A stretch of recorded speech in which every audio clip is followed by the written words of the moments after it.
This is a championship or bust organization. I think the Lakers are a poorly run franchise. I would be shocked if LeBron James plays anywhere but the Lakers next year. I also don't want him to play with the Lakers next year.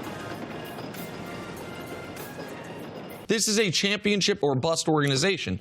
So why do I think he made this decision? Because at 33 years old, LeBron James is a father before he is anything else. And he's a husband before anything other than that. And he believes he said it early. Chris made a good point of paying attention to that, I think more so than most people did, that this was going to be a decision that he thought about LeBron James Jr.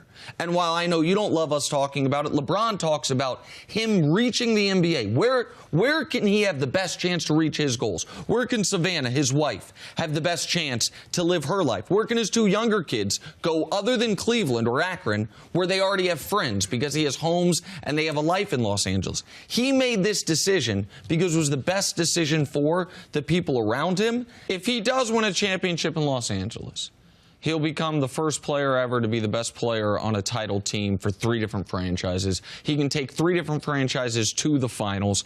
The coaches he's played for in his career, by the way, that he's gotten to the NBA Finals right now are Mike Brown, Eric Spoelstra before Spoelstra had any championship pedigree, David Blatt, Ty Lue, and now he's playing for Luke Walton. I don't think LeBron needs to play another basketball game in his life to cement his legacy. I don't think he needs to win a title to cement his legacy. I don't think he made this move because it was the best place to win a title. But if he does win a title in Los Angeles, and I agree with C, over the course of the next 5 years, I would imagine he likely will.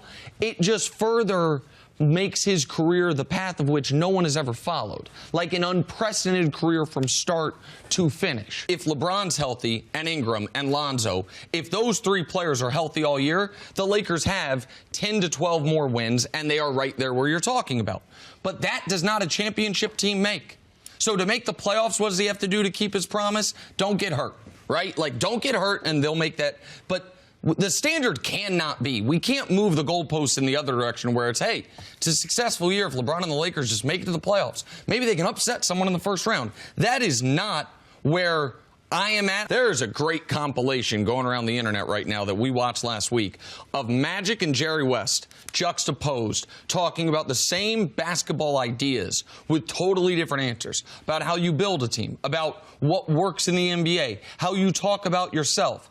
And you have one executive in Los Angeles, and Jerry West, that seems to have it all exactly right, even though he's, nearly 30 years older than Magic. He has continued to change with the times, 20 years older than Magic. And then one guy in Magic that seems to be, feels like a Saturday Night Live parody of what a GM would be saying, which is, look at the NBA playoffs. Shooting teams don't win titles. What? And on and on. So do I have faith in Magic? Not really. Do I think the Lakers will still get a major free agent? Yes, probably despite him. Will that be enough? You need KD to leave. You need the young players to improve. There's a lot of ifs. You need to figure out who the coach is going to be. My reaction is the Lakers now have the best duo in the league.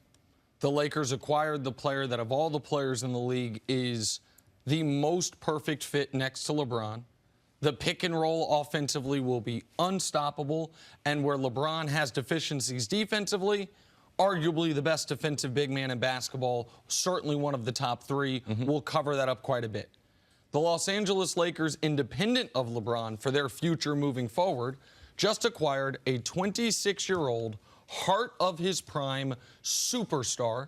They will have him for this year, and he will sign a 5-year max contract after this season. So they will have him for 6 seasons, 5 at a minimum.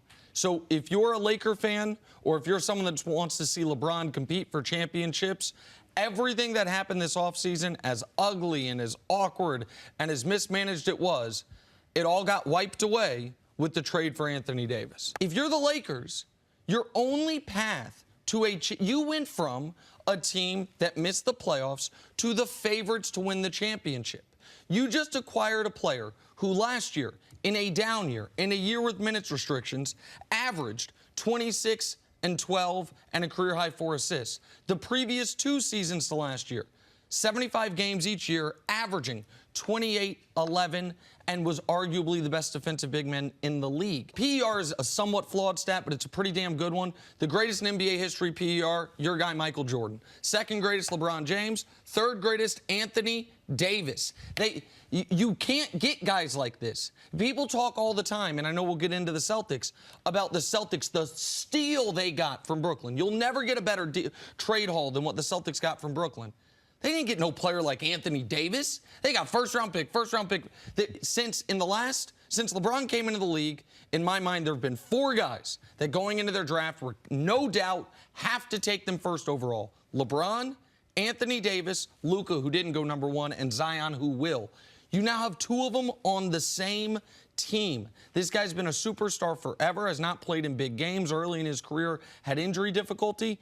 26 years old, MVP candidate to pair with the best player alive. You know what I see floating around me? You guys aren't where I'm at right now, but what I see floating around me? The ghosts of narratives past. He won't do it out west. He's going to LA for the movies. The Blazers present real problems. Oh, the Nuggets have him right where they want him. And my favorite one, this is Kawhi's city now. And guess what just happened?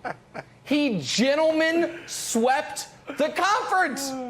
The tougher conference, age 35, year 17, no home games, gentleman sweep, gentleman sweep, gentleman sweep. And how does he culminate the final gentleman sweep?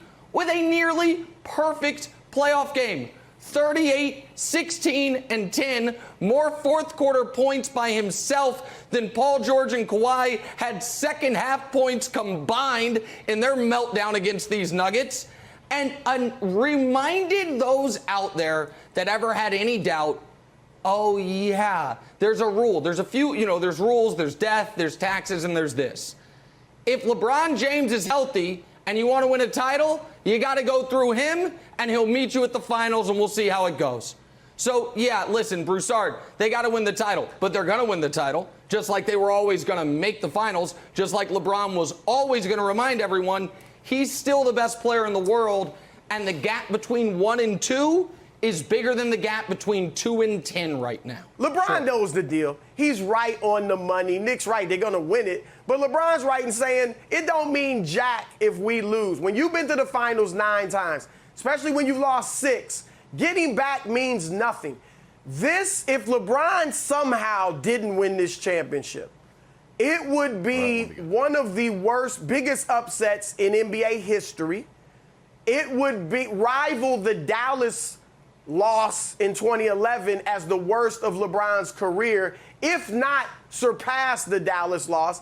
That's how overwhelmingly favored the Lakers are, because they've got the 2 best players in the series by a mile. They've got the most experienced roster by a mile. They've got the more talented roster. They were the better team all year. They're facing a freaking 5th seed from the East. This would be a colossal failure if LeBron and the Lakers didn't win it, and they will win it. Yeah, I'm just shocked anyone expected any different. And by the way, a lot of people did. I mean, LeBron's going to LA for the movies. That was a good one. LeBron's entered the Jordan as a Wizards phase of his career. That one made me chuckle. I think my favorite one was LeBron is ruining the Lakers' young core and chemistry in the pursuit of Anthony Davis. How's that working out? And the thing is this, what I'm most surprised by is that people are surprised by this. Why would anyone have ever expected anything different?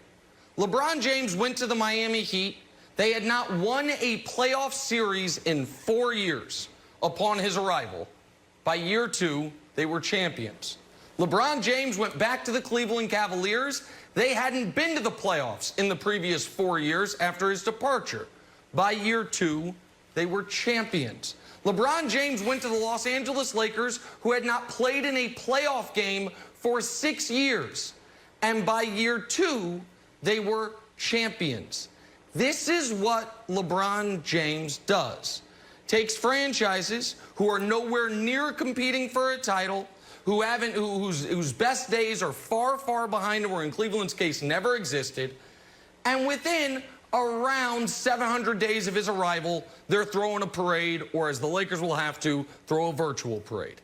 That's what Brandon, the greatest player of his era or any era, does, and he just proved it once again in this unprecedentedly odd NBA season that just came to a close. And this man, who has put together a decade of pure dominance, unseen in NBA history since Bill Russell was doing it when there were 8 teams, just saw the entire media, after a brilliant 40-13-7 in Game 5, play the same old hits of, does he have the killer instinct? Should he have taken the shot? Did LeBron make the right play? Spoiler alert, folks out there, to my friends Jay Williams and others, if LeBron made it, it's the right play. We got 15-plus years of evidence for it. So that's what he's talking about. He's talking about the fact that Jimmy Butler, for a night in Game 5, was LeBron. And to his credit, he was. And you know what it did to him? It made him a non-factor in Game 6. It was so exhausting. LeBron's done that every year for 15 years. That there is somehow still a nightly referendum on how this guy plays, when the answer is better than anybody ever, more consistent than anybody ever, longer at a higher level than anybody ever. So I do think there was, geez, guys, put some damn respect on my name, because nobody's ever done what I'm doing. And, Jenna, the revisionist history that's going to happen as far as, oh, he wasn't doubted. He was. Wilds, I love you. But I saw you roll your eyes when I said one of the narratives was he's entered the Jordan phase of his career. I don't remember. Look up the articles the after he tore his groin. Look up the articles after he tore his groin, when he came back and said, I'm activating playoff mode, and they didn't get it into gear. Read it. Read the articles, or maybe talk to some of your friends you used to do television with, because some of them said it. So, like, that was all there, Jenna. And LeBron's just reminding America, the one thing you've been able to count on this last decade is LeBron James is going to play in the last NBA game of the season, and he's going to remind everyone who the best player alive is. It is just an absolute, unacceptable, unforgivable screw-up of a year. And it's, according to StatMuse, it's historically unprecedented. We started doing Vegas finals odds in 1985. Since then, the top 2 teams preseason odds-wise, every single year, have at least made the playoffs. Until this year with the Lakers, who were the second best odds to make the finals or to win the title, and they're going to miss the playoffs. The best odds are the Nets, and they might end up missing the playoffs as well, but at least they're going to be into the play-in. The whole thing is a total disaster, and everyone involved has to wear it to varying degrees. But I want to talk about Anthony Davis, and I want to go, Brew, very little picture, because I think it helps explain the bigger picture. Because I turned on last night's game, and I said, especially because you were seeing, oh, man, Denver's going to lose to a DeJounte Murray-less Spurs team. The Lakers have to win. And I foolishly had this little bit of hope that, maybe Anthony Davis can just throw the team on his back and put up a 40, 18, 6, and 4, keep the team alive, and then see if LeBron can come back for the final 3. And I realized very quickly, Brew, that player doesn't exist anymore. I would imagine you felt the same way. Once they won that championship in the bubble, I thought AD was going to go to another level. Because that's happened with players before. You get the monkey off your back. Now I don't have the pressure of winning the championship. I've done that. And you ascend. And that was the plan, right? He would ascend. LeBron would become the second guy, and they'd still be able to compete for titles. But he has gone the other way. And what it tells me is that he was content. He was fine with winning that championship, being a top 75 player, being a future Hall of Famer, the monkey's off his back, and he's complacent. All right, so that's true. You have said, and others have said and written, this was the worst season in Lakers history. And that is true. I want to be an optimistic guy, but optimism every morning wakes up with BS and is like, hey, we got to stay on different sides of the fence. And BS is like, yeah, okay, I'll be over here. And Optimus is like, over here. But the Lakers were crossing back and forth. There was a lot of energy of like, is that optimistic or is that just total nonsense? We'll start with LeBron's favorite tweet. Oh, look, and I had a lot of coffee this morning. I had some espressos. I made my Tom Brady protein powder shake, and I was having a hard time keeping the same energy. But LeBron, if you ask me to, well, gosh darn it, I owe it to you that I will try my best to keep the same energy. Don't talk about the personnel ages. Don't talk about the way people play or who's injured, past or prior. Not going to do it. Keep that same narrative energy. Okay, here I go. Number 2, who else said some crazy things? Rob Pelinka. Preseason. Brian Windhorst and Pablo were talking about yesterday. Said, I'm going to watch this clip for myself. You could say this room has the greatest basketball talent assembled on a team in recent history. To Rob's credit, he did talk about the mindset that you need to be a champion. Also, to Rob's credit, he did dismantle a team that won a championship and had the #1 defense and set Caruso packing, even though he wanted to come back for less money. Hey, is what it is. Number 3. Westbrook, this is a favorite one of ours. Remember when Westbrook was shooting poorly? And they're like, hey, the game wasn't going your way. What's the deal? He's like, I disagree. My game's not predicated on shots or if I turn the ball over. I miss some shots, part of the game. I'm allowed to miss shots. I can do that. Like any other player, I can turn the ball over too. Hey, why not? That's all part of the game. Kind of right. Probably not the perfect answer. If I was a game show host, I would say, ooh, not the answer we're looking for. And then AD, Nick, with this constant, like, you know what? It's just the injuries. It's just the injuries. Yep. It's not me not being the player I want to be or just taking a bunch of mid-range jumpers. So between all of these guys, with a cherry on top of Frank Vogel trying to save his job, saying that LeBron's actually the MVP, and no one's played better than LeBron. It's just the whole year has been not only a failure on the court, but just a fuzzy mix of nonsense that is being fed to the basketball public. Denial's the word. Denial, yeah. And Wildes, listen. Two very quick things. One is Wildes has clearly wanted to debate someone who's arguing that LeBron's the MVP. Well, good news for you, Wildes. Frank Vogel's going to be available for interviews, talk shows, and maybe jobs here very shortly. So you might have that chance. Let's put in a request because nobody's hiring him to be a head coach right now. So that's first thing. Second thing is this. You know what I would have liked to hear from Anthony Davis a little bit? Did you guys know, I have all these numbers here today because we're doing the Lakers season autopsy. In your mind's eye, what do you think Anthony Davis's three-point percentage was this year? He shot nearly 2 a game. The answer is 18%. The worst three-point shooter in the league by a mile. So yeah, injuries hurt. But when you're healthy, he shot 18% from 3. I think the story here is how this is being relayed to Vogel. Woj right, a decision expected to be shared with him on Monday. Yep. And then you put poor Frank Vogel after Mac McClung's great dunk, they get a win, and he's like, he's not a guy to like swear in press conferences. So I thought that this is just another indication of how poorly the Lakers are being run. You can't even fire your coach correctly. And it's not just your old buddy Kevin Wildes. It's LeBron James, when he had the mic after winning the bubble championship, said he wanted his respect. He wants respect for Rob, and Frank wants his respect too. Not in that order. He wanted respect too.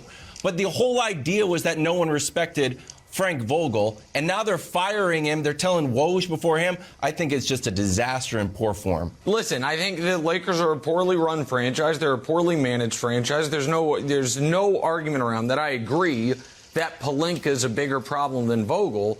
But of course, Broussard firing Frank Vogel won't hurt things. Should help things. In the Woj story, Brew, they mentioned the Lakers were the only team in the league to not have a single 5-man lineup play 100 minutes together. Yes, some of that's injuries, and some of that's Frank Vogel making some lineup decisions by picking names out of the hat. Did you know that as of this moment, and the season is over, DeAndre Jordan started the 8th most games for the Lakers this year? Think about that for a moment. Only 7 guys started more games than a fossilized player who's been gone for 3 months. That's a decision Vogel made. So, no, I don't think Vogel did a good job. I do think that everyone should be on notice surrounding the Lakers, with the possible exceptions of LeBron and AD. But AD is probably on a bit of notice as well himself. That you cannot have the most disappointing season in franchise history and then be like, well, you know, we're going to run it back. And I'm going to say one other thing if people want to defend Vogel. If you're saying firing Vogel won't change anything, then I think what you're saying is coaching doesn't matter. Because Taylor Jenkins and Ty Lue and J.B. Bickerstaff and Ime Udoka and Jason Kidd and Nick Nurse are all showing this year really good coaching can matter. And I think it's fair to say, at the very least, the Lakers did not have really good coaching this year. Well, look, I agree with you, Nick, that it won't hurt. Losing Frank Vogel's not going to hurt them. But I don't think, like, Frank Vogel's a good coach. All right, he did an excellent job years ago in Indiana. Now, he struggled in Orlando. We all know that. But excellent job in Indiana. And then led the Lakers to a championship. He's not a bad coach. This was not all his fault. I don't think it makes much of a difference. Zero, zilch, nada, nothing. All right, that doesn't mean I don't think it should have been done. Like you said, sometimes you just need a fresh start. All right, he may get a job somewhere else. We'll see down the line. But I'm fine with them moving on from him. But whoever they bring in, a Juwan Howard or Mike Brown, whoever it may be, they got a lot more work to do. I think Rob Pelinka's staying around. I think he's going to remain in his position in the front office. So their three top priorities need to be, number one, trade Russell Westbrook. And I don't care if it's for pennies on the dollar. Where? You got to get Westbrook out of there. There'll be places to trade him. For that contract, Indiana, for one, might want him. There'll be people will take on that contract to get off of it after next season. Secondly, get AD a new training program. All right, get him he's got to get a personal trainer. He needs somebody around him 24/7 like LeBron has. And he should work with LeBron. He should work out with LeBron. All right, they're friends. They're both clutch. LeBron wants him to be healthy. And then the third priority, and this could be with the Westbrook trade, you got to get some youth, some athleticism, and some shooters to put around LeBron and AD. Those are their priorities. It's fine to get rid of Vogel, Nick, but I don't think he was the main problem. And, if they don't get fix the other things, then whoever's coach is going to have his issues. Here's the thing about this hire, Brew. I like the hire. We talked about Darvin Ham, and you look around the league. Ime Udoka, Monty Williams, Willie Green, hell, Steve Kerr. A lot of our coaches that are the most successful are guys who played, and Ime is showing you can have Ty Lue. Thank you. I almost forgot about Ty. Ime is showing you can have success immediately with a championship-level team. Willie Green, they obviously weren't championship level, but he did as well as you could do, especially if you remember the Pelicans. What did they start, like 2-13? Something awful. I don't want to have a grievous, mortifying error like Kevin Wildes did with the Hawks there, but I think it was something like 2-13. Wildes fact-checked me there. I'm just kidding, Wildes. I also forgot the Hawks didn't get swept. I'm kidding, Wildes. Here's the thing. Most importantly, though, about what they can or what they need to do next, according to Mark Stein, they already did something. And it's a good reminder. And America, now is a time in sports and otherwise to remember this. Public shaming works. Did you see Mark Stein's news? That they told Darvin Ham that old Curdy Rambis will not be involved in the coaching meetings like he was with Frank Vogel. So that already gives the Lakers a better chance. For Ham, he gets to pick his own staff, and the Rambi are not going to be involved in any of it. So I like that. But none of it's really going to matter, Brew, if they don't find a way to get some type of athleticism on the wing while offloading Russell Westbrook, and that is going to be one hell of a challenge.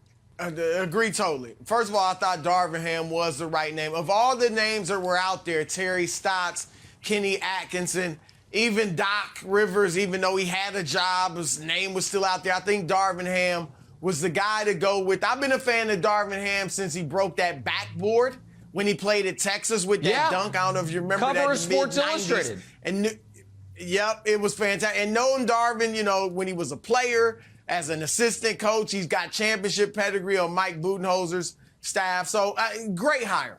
I'm with you, Nick. There's all these rumblings now that maybe they keep Russ. And I do think they have to kind of have a plan B, right? So plan how you're going to use Russ if indeed you have to keep him. But if you end up having to keep Russ because you can't trade him, then be ready, have a plan C, where if it's not working early, just release him. I mean, plan C, if it's not working early, just release him. Okay? And don't sabotage your entire season if after 2 or 3 weeks, it's the same old thing as last year. All right? And Russ is turning the ball over left and right and not fitting in. Okay, here's the thing. Russ hasn't been moved yet, and I keep on hearing the same thing. No contract is untradeable. Oh, they're only a first-round pick away. Yet the report from Woj is you got to learn how to incorporate Russ with LeBron and AD. It was a significant subject of every Lakers coaching interview in the process, sources said. So I think Darvin Ham's first stop should be Staples. And buy, I don't know, the jumboest pack of dry erase markers and try to come up with some scheme that works for Russell Westbrook, LeBron, and AD. And the issue is, I don't know if there is one. And maybe he can figure it out. But I feel like if it was figure out a bull, LeBron would have figured it out. And LeBron was like, you know what? I'm a basketball genius, Frank Vogel. I drew up some plays. Here's what we should run. And since that never happened, I don't know if it can happen. And at the same time, I'm not anywhere close to being as confident as you guys are that there are teams just waiting for this to take on the new Russell Westbrook experience. I just think no GM is like, you know what, good news. And they tell their boss, we got Russell Westbrook. Like, really? We got Russell Westbrook? We're the 1, 2, 3, 4th team now to do this? I got to be the guy? I just don't think it works. I hope Darvin Ham can figure it out because I want to see Russ succeed, but I don't feel great about it. Well, if this record doesn't matter, then no NBA records matter. But first, I want to talk about that moment, because that was a great moment, because LeBron and Kareem have not always had the greatest relationship. And what you saw on the court right there, and I know we'll get into it later, is, in my opinion, the 2 greatest players of all time with a little passing of the torch. And you also had another Mount Rushmore guy that you saw right there in the crowd, and Magic Johnson. It would have been nice if the other member of that Mount Rushmore, Michael Jordan, could have been bothered to show up, but I'm sure he had some golf to play or something. But when it comes to LeBron, well, I don't know. Listen, he owns a team. Seems like a big night for the NBA. All the greats were there that are alive, and Jordan wasn't there. That's fine. It does strike me as worth noting this. Tim Duncan. Yeah, the Mount Rushmore guys. Noting this, bro. LeBron was the most hyped athlete we've ever had in any sport, bar none. And he now has somehow exceeded the hype. He has not just lived up to the hype, he has exceeded anyone's realistic expectations. And with this record last night, he adds to his own personal record books. He will go down in history as the NBA player who has made the most money on the court, who I believe, the best I can tell, has donated the most money off the court, has done it in the public eye without a single public incident of note in a negative fashion, has done it for 3 separate franchises across 2 full decades, and now he owns what appeared to be, for my entire life, an unbreakable record. A record that when we talk about guys today, well, how could Luka break it? Well, if he plays another 15 years and averages as many points per game as Michael Jordan did, which is the most in league history, he has a shot at breaking it depending on where LeBron leaves it. I think this record stands the rest of my life. I think it is a testament to the fact, Brew, that a guy who nobody thinks scoring is what he does best, he now has done that more than any player in the history of the league. This is a fantastic achievement, and you're absolutely right. When you think of a lot of the GOATs, if you will, they very few of them were prodigies. Obviously, Kareem and LeBron. Michael Jordan was not a prodigy. Correct. Kobe Bryant came out of high school, but he wasn't viewed as, like LeBron was, or even maybe like Kevin Garnett was when they came out of high school. Tom Brady, Joe Montana. Nobody expected them to do what they. Heck, Nick, Even Patrick Mahomes. Mahomes. Yep. He was the number 10 pick in the draft. Yep, that's right. Yeah, so this is incredible what LeBron's done. And LeBron's got a special place in my heart, real talk. The day the Cavaliers won the lottery to draft him, my parents went out and got season tickets.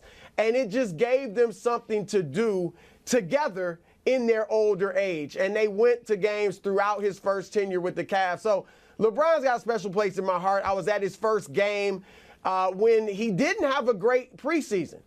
And he goes in the first game, and Sacramento was great during that time, 2003. And he puts 25, 9, 6, and 4 steals in his NBA debut. And LeBron, and last night you saw this. Other than Dallas, and we may get to that later, but the Dallas finals, other than that, he has always risen to the occasion. And last night, he put the pressure on himself. When he showed up in the tuxedo, and that's when I thought, oh, he's going for it. Yep. He shows up in the tuxedo, all his family, and everybody, Kareem, Magic, everybody is there, many at his invitation, childhood friends, high school teammates. Like, he put the pressure on himself to go get it, and then to rise to the occasion and do it in 3 quarters. It was tremendous. But, Nick, I do want to say this about the record. I think this has not historically been as big as Major League Baseball's home run record, right? 714, Babe Ruth was etched in our minds. 61 with Roger Maris. 755 with Hank Aaron. This has been more like the NFL rushing record, where Emmitt Smith has it. Great. It's awesome, but it's never been like this record that everybody points to. What I'm going to say is this quickly. Because it's of LeBron's larger-than-life persona and his greatness, he has made this record more than it really has ever been. And with all due respect to Kareem, it now is a bigger record because he has it, and rather than it was before. I like the Lakers in the series, and I don't know who Brew's picking. But I'm guessing we're going to see this series somewhat similarly as far as the keys to it.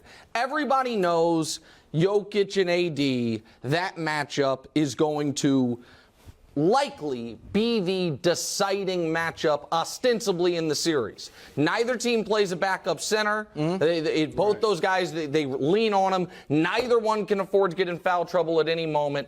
That is where everybody's eyes are going to go.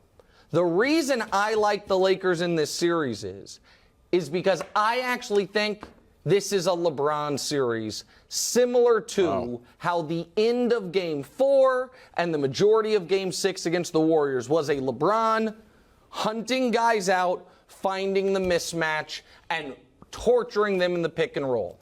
It's not necessarily about getting Jokic in the pick and roll, but I'm sure he will do that. It is about Jamal Murray and Michael Porter Jr. and finding who they can pick out and go after. The Lakers are going to have to decide, are we going to go with the starting lineup we've had the whole time, Vando? If they do, Jokic will guard Vando so he doesn't have to guard anyone. If they don't, and they put Schroeder in there, then there's nowhere to hide for Jokic. Right. But the biggest reason that I think the Lakers will win tonight is the Lakers just went through 6 games of having to be totally dialed in defensively to survive because of who the Warriors' offense is. Now, I know those guys miss shots, Brew, but you still, even when Clay's 1 for 10, you have to guard him like he's 9 for 10.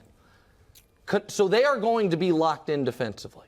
Conversely, the Nuggets have gone through back-to-back rounds of, as Brew would say, silly defensive teams.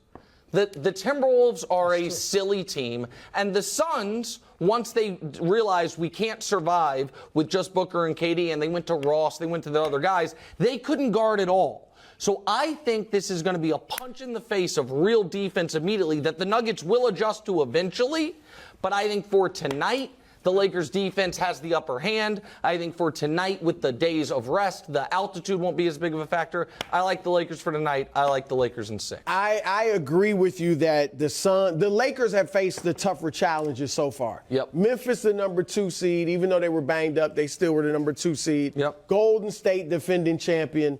Whereas Denver got the silly Minnesota Timberwolves. and a Philadelphia or a Phoenix team that was a two-man team. Yep. That's what they were. So it will be kind of a shock to the system, but I think also a shock to the system will be the altitude. LeBron talked about that. Like, look, it's real, and you get more tired than you usually do in other arenas.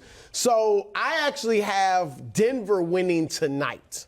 Thank you, bro. But For the series? for the series, now look, I picked against the Lakers Every round. the last 2 rounds. Maybe the play-in. And I've just grown tired of betting against LeBron James. Oh! Gosh. Are I'm we serious. back? So I am picking the Lakers to we're win back. this series. My guy. In 7. And I know that means winning game going 7 to on the Denver. road. I know that means 7. winning game 7 in Denver.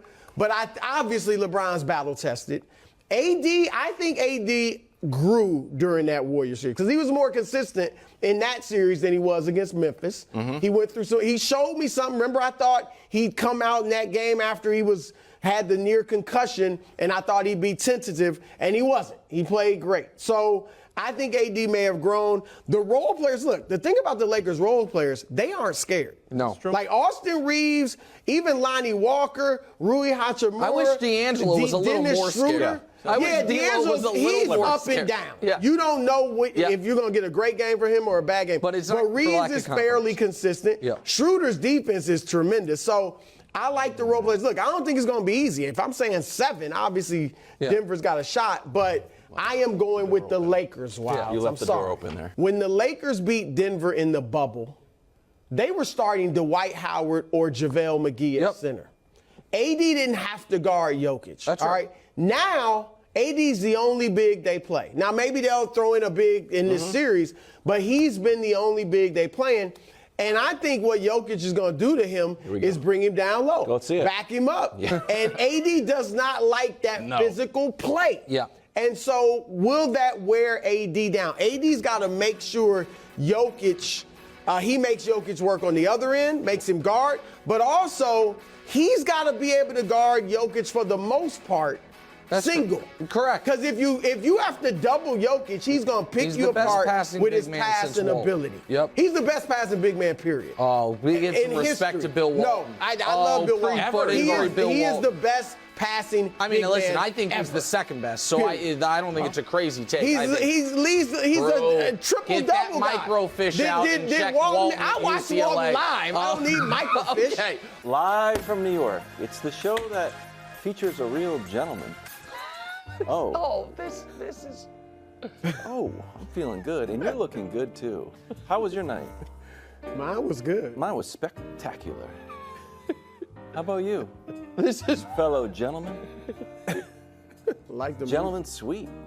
Happy Gentlemen Sweet Tuesday here on First Things First.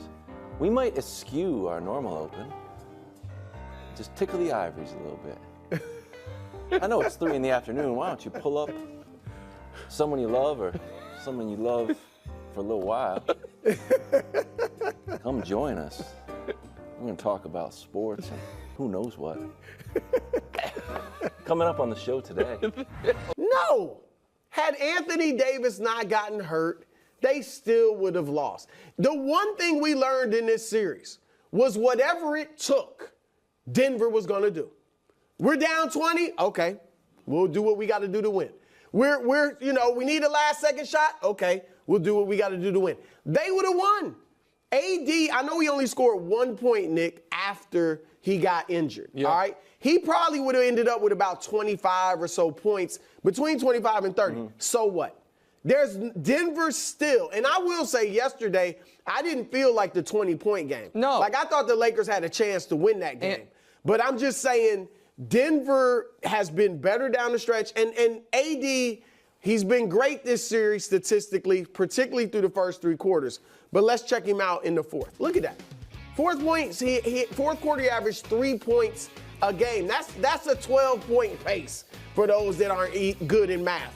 He shot 36% from the floor in the fourth quarter. So chances are, had he even had a big third quarter while not getting hurt, he wouldn't have had a big fourth quarter. And LeBron was great in the fourth quarters, and they still lost.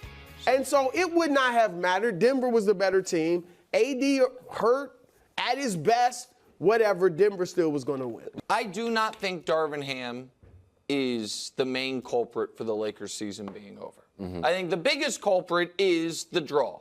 That who they drew in round one is getting the Nuggets. I know it sounds weird coming from me because I said if they were ever going to beat them, they should want to play them in round one. But it was obviously the toughest possible round one matchup that they could get.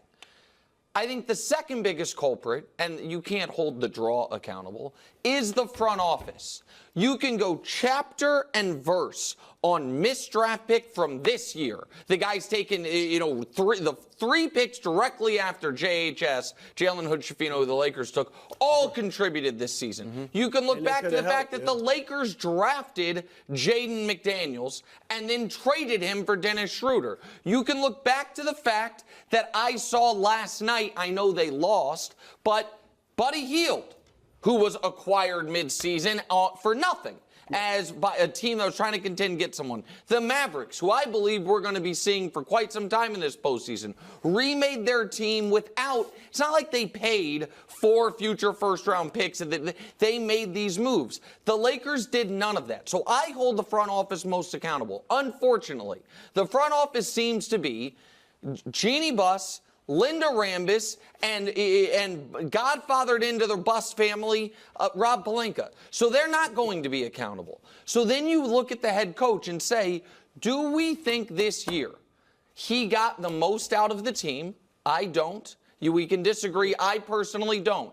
And then the next thing is, do we think, fair or not, and I think it's fair, that the team the players had disengaged from him. They had. That's true. And do I think that Darvin, if there was any chance of saving his job, however slim it was, has the accountability of, he did an on-the-record quote saying, without saying it was Austin Reeves, we know who he's talking about, Austin Reeves was bleeping the bed to Dave McMenamin. He had to know it. Well, so I'm just not going to feel badly for him. I don't think he did a great job, and I don't think he connected with his guys. And I think he didn't do a good job of ever doing I need to be better. It was a lot of they need to play harder. I think at times he did that. And at the end of the season, who else was bringing up the injuries? LeBron. After they lost to the Nuggets, LeBron was like, look, it was hard to know what we could be because somebody was injured here, then we get whole, then somebody was injured again. We never were whole. I also say this, Nick, whether it's Darvin Ham or whoever, a front office can empower a coach. And they never did that with Ham. And I get it, there's no Pat Riley there. But we saw Pat Riley do it with Eric Spoelstra. Yes. When the players wanted him fired, he was like, look, if you're going to win, it's going to be with this guy. All right, and so they had no choice but to listen to the coach and buy in. The Lakers could have done that with Ham, but the front office is looking for a scapegoat. That's it's not, correct. Right? They're looking for, let's put the blame somewhere else. And again, switching coaches every 2 years is ludicrous. And Wilds, go. No, I'm not. Go ahead. No, you have a good tweet. I saw it in your prep that I think actually speaks to the problems. I know, but because that supports your take. I don't want to start a fight this early in the day. No, go ahead. But it's 3 o'clock. But you hold on. Wait, you're Tiger. You got to keep put up I the tweet. got him caged. Hold on. I got him caged. Then all He's just sitting there licking What his is paws. the tweet? I didn't see can we put up? I haven't No, this followed is him Bill's yet. tweet I wrote. Bill Simmons' tweet. Here's Yeah. what I. We're talking about the front office moves. Was Bill Simmons' tweet? But go ahead. Okay. Then you shouldn't have picked them to succeed this year. If that's the way you felt about the front office, and they shouldn't have had a big piece of title pie, and you shouldn't have picked Lakers in 6 over the Nuggets because all the issues that you talked about existed before everyone had all of this optimism. And then once it went down the tubes, as some people could see, yours truly, all of a sudden it switches and be like, man, we needed Alex Caruso. Well, you didn't need him 2 weeks ago when the Lakers in 7 was trending and they had a big slice of title pie and LeBron can make a run at a championship and you're saying they're the second best team. So now it's all switched and poor Rob Pelinka is like, oh shoot, I shouldn't have traded KCP 7 years ago. No. So hold on, but these are. I guess this is where these are. I guess this is where this, and it's not going to start a fight. Okay. But this is where multiple ideas can be held in someone's head at the same time. Mm-hmm. I believed this was not a very well-coached team and a poorly constructed second half of the roster. I'm not calling, you know what I mean? You thought it was going to win the championship? Well, I never picked them to win the championship. I said I picked them to beat the Denver Nuggets going into this series, is what I did. I made the mistake of, I guess mistake is fair, of being like, you know what? I believe this is the greatest player I've ever seen. He's healthy, and I think he's going to have one last amazing act in him. All right, do we have replacements or no? You got nobody? That's my point. It's going to be a retread or somebody we have no idea whether he can coach or not, JJ Redick. Well, that's the only options in anything. That's what I'm saying. But in life, it's always either a retread or a new guy. Every single coach they bring in will have been criticized at some point to the same degree, if not more, than Darvin Ham. Mike Budenholzer, Kenny Atkinson, Phil Handy. Yeah, but every single coach, Terry Stotts. I want to give Cassell would be. Cassell has paid his dues. He would be an interesting one. I think Sam should have been at a head. You're right that guys, if they hire someone who's already had a job, they will have been criticized before. What those other guys will have, that in my opinion Ham didn't, is also people that were like, hey, this guy was excellent at this. This guy was excellent during this time.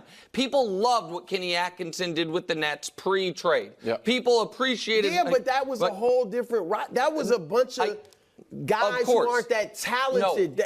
That's a different type of coach than a team with LeBron and AD. No doubt, and I totally agree. My point is, at least those guys would have, if it's a job interview and you have references, people that would call in supporting them and people that would call in saying, I'm not sure about it.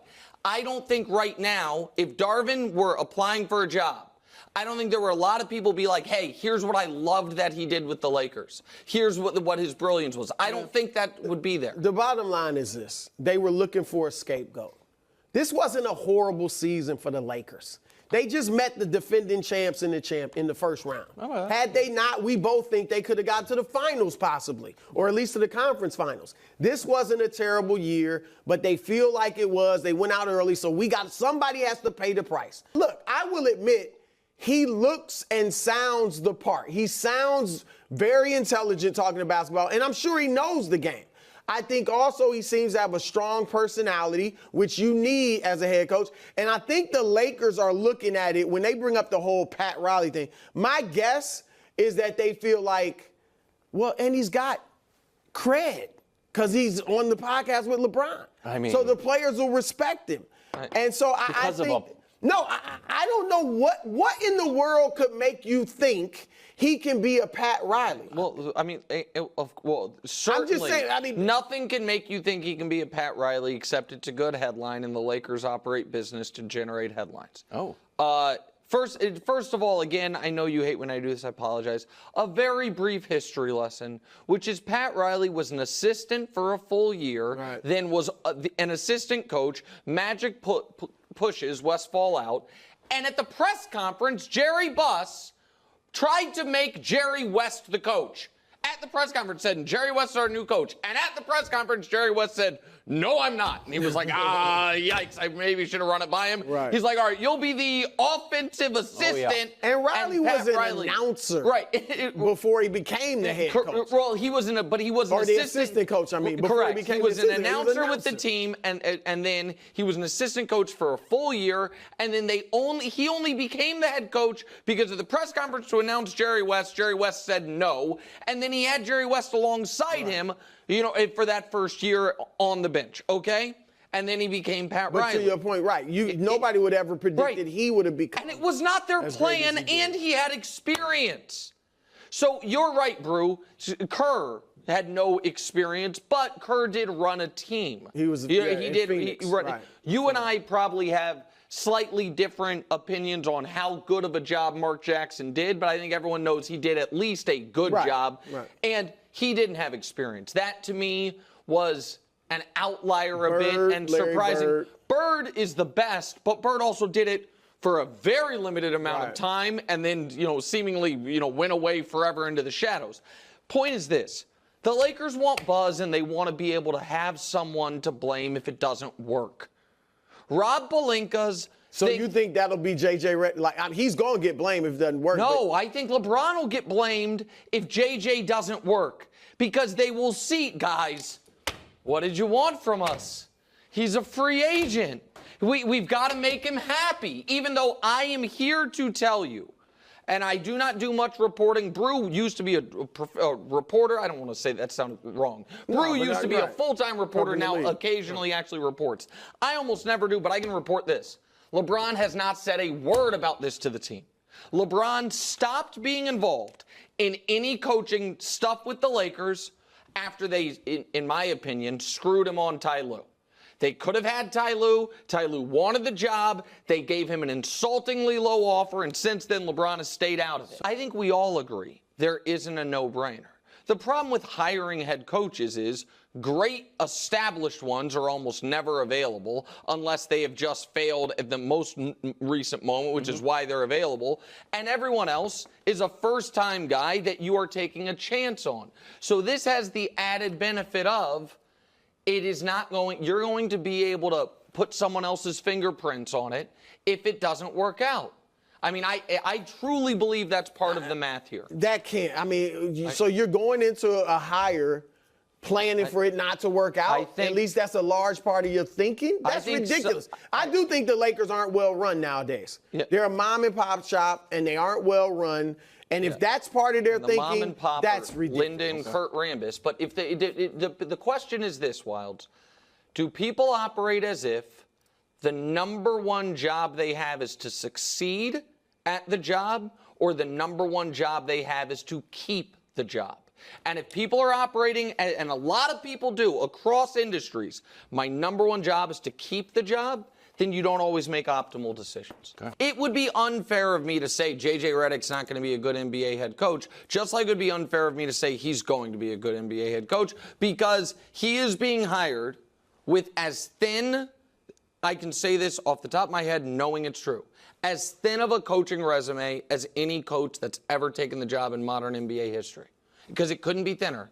It's just to never be a part of an NBA staff, front office, and to coach at the big-time high school, let alone college, G League, NBA, none of that. You couldn't have a thinner coaching resume. So there's nothing to judge it on other than vibes and guess. So I don't know. I am skeptical. My biggest concern with JJ, honestly, is he appears to me to be very, very online and very, very aware of criticism of himself. Yes. And I think that can be a real detriment if you're the head coach of a basketball team. In L.A.? In L.A. You can't have rabbit ears. That's what I mean. Head coach of the Lakers, I should say, more so than anything.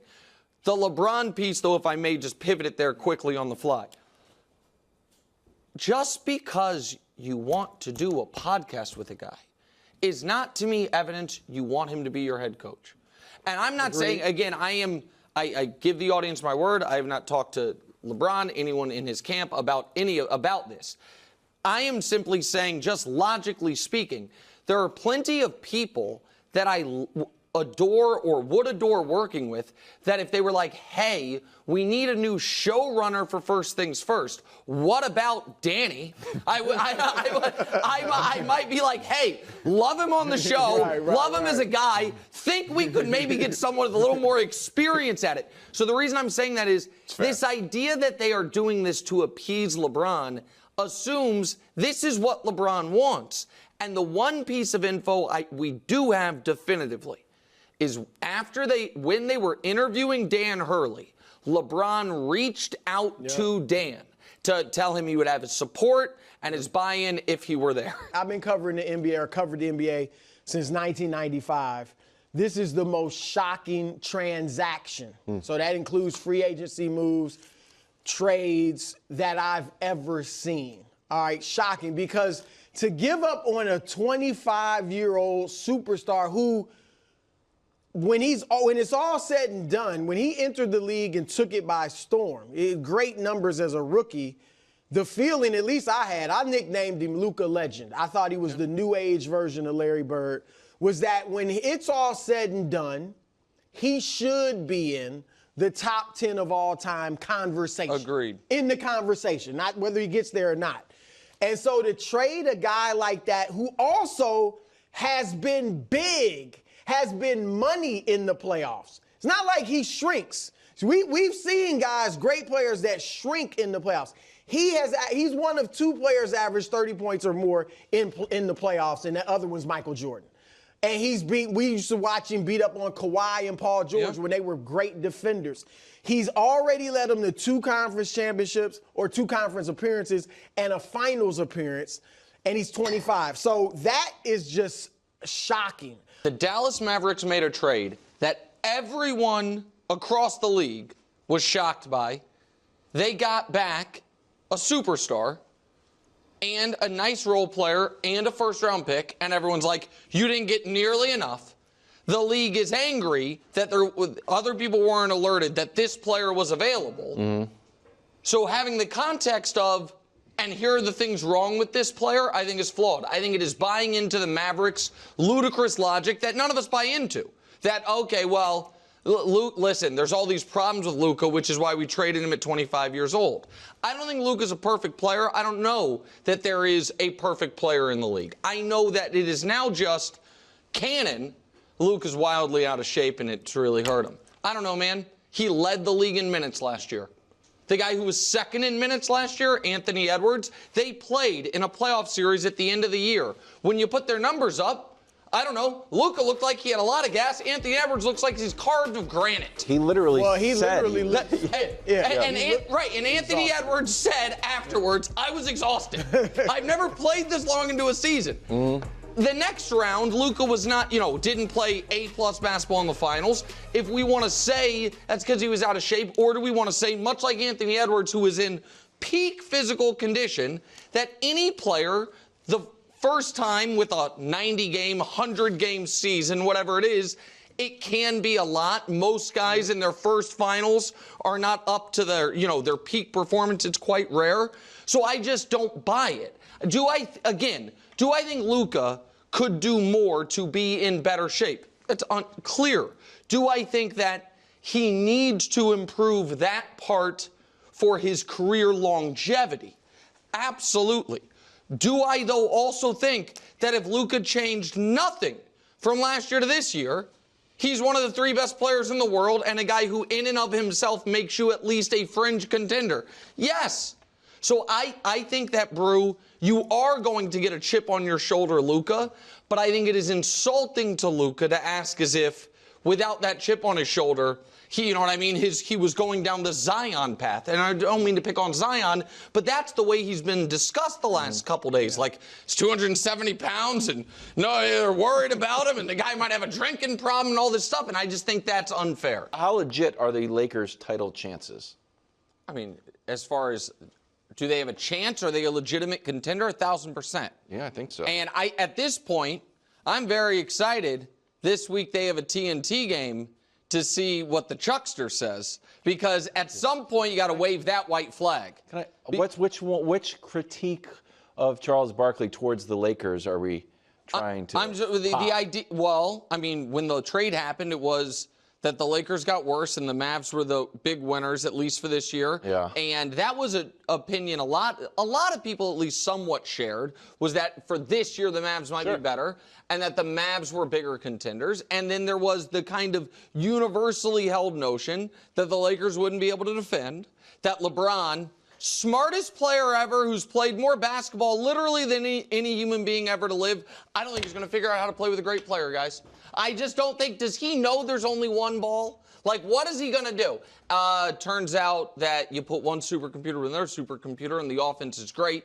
Even when the one supercomputer, Luka, wasn't playing great, then yesterday LeBron didn't play great, Luka did.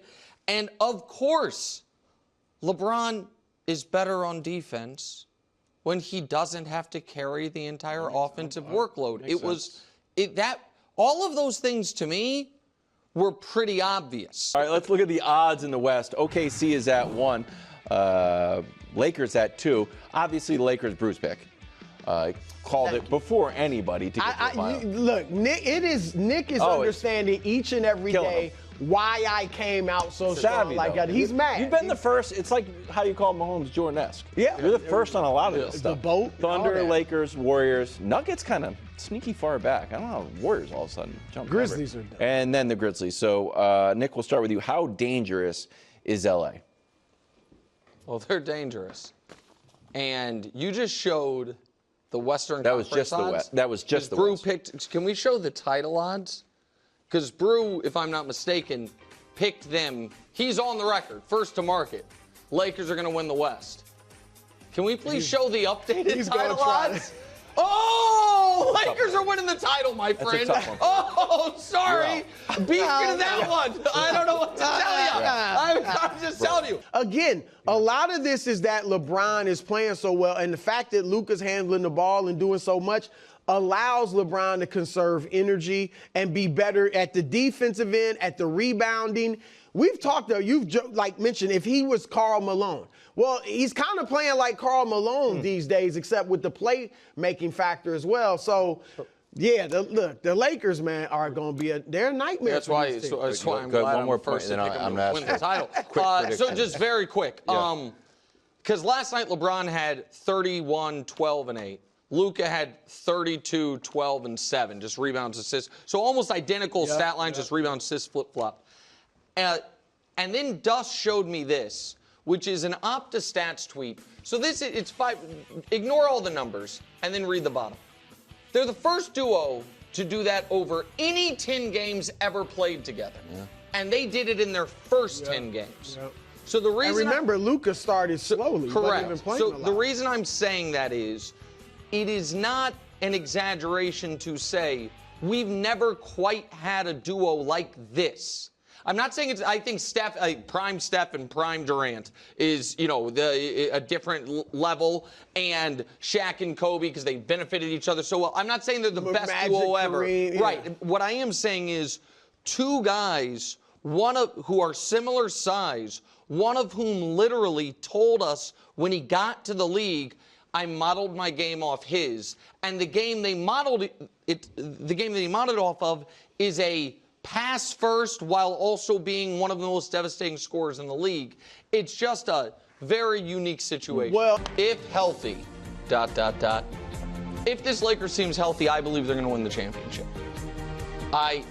Wilds is off camera, but he just rolled his eyes through the back of his head, even though 20-4 with the #1 defense over a third of the season has to matter.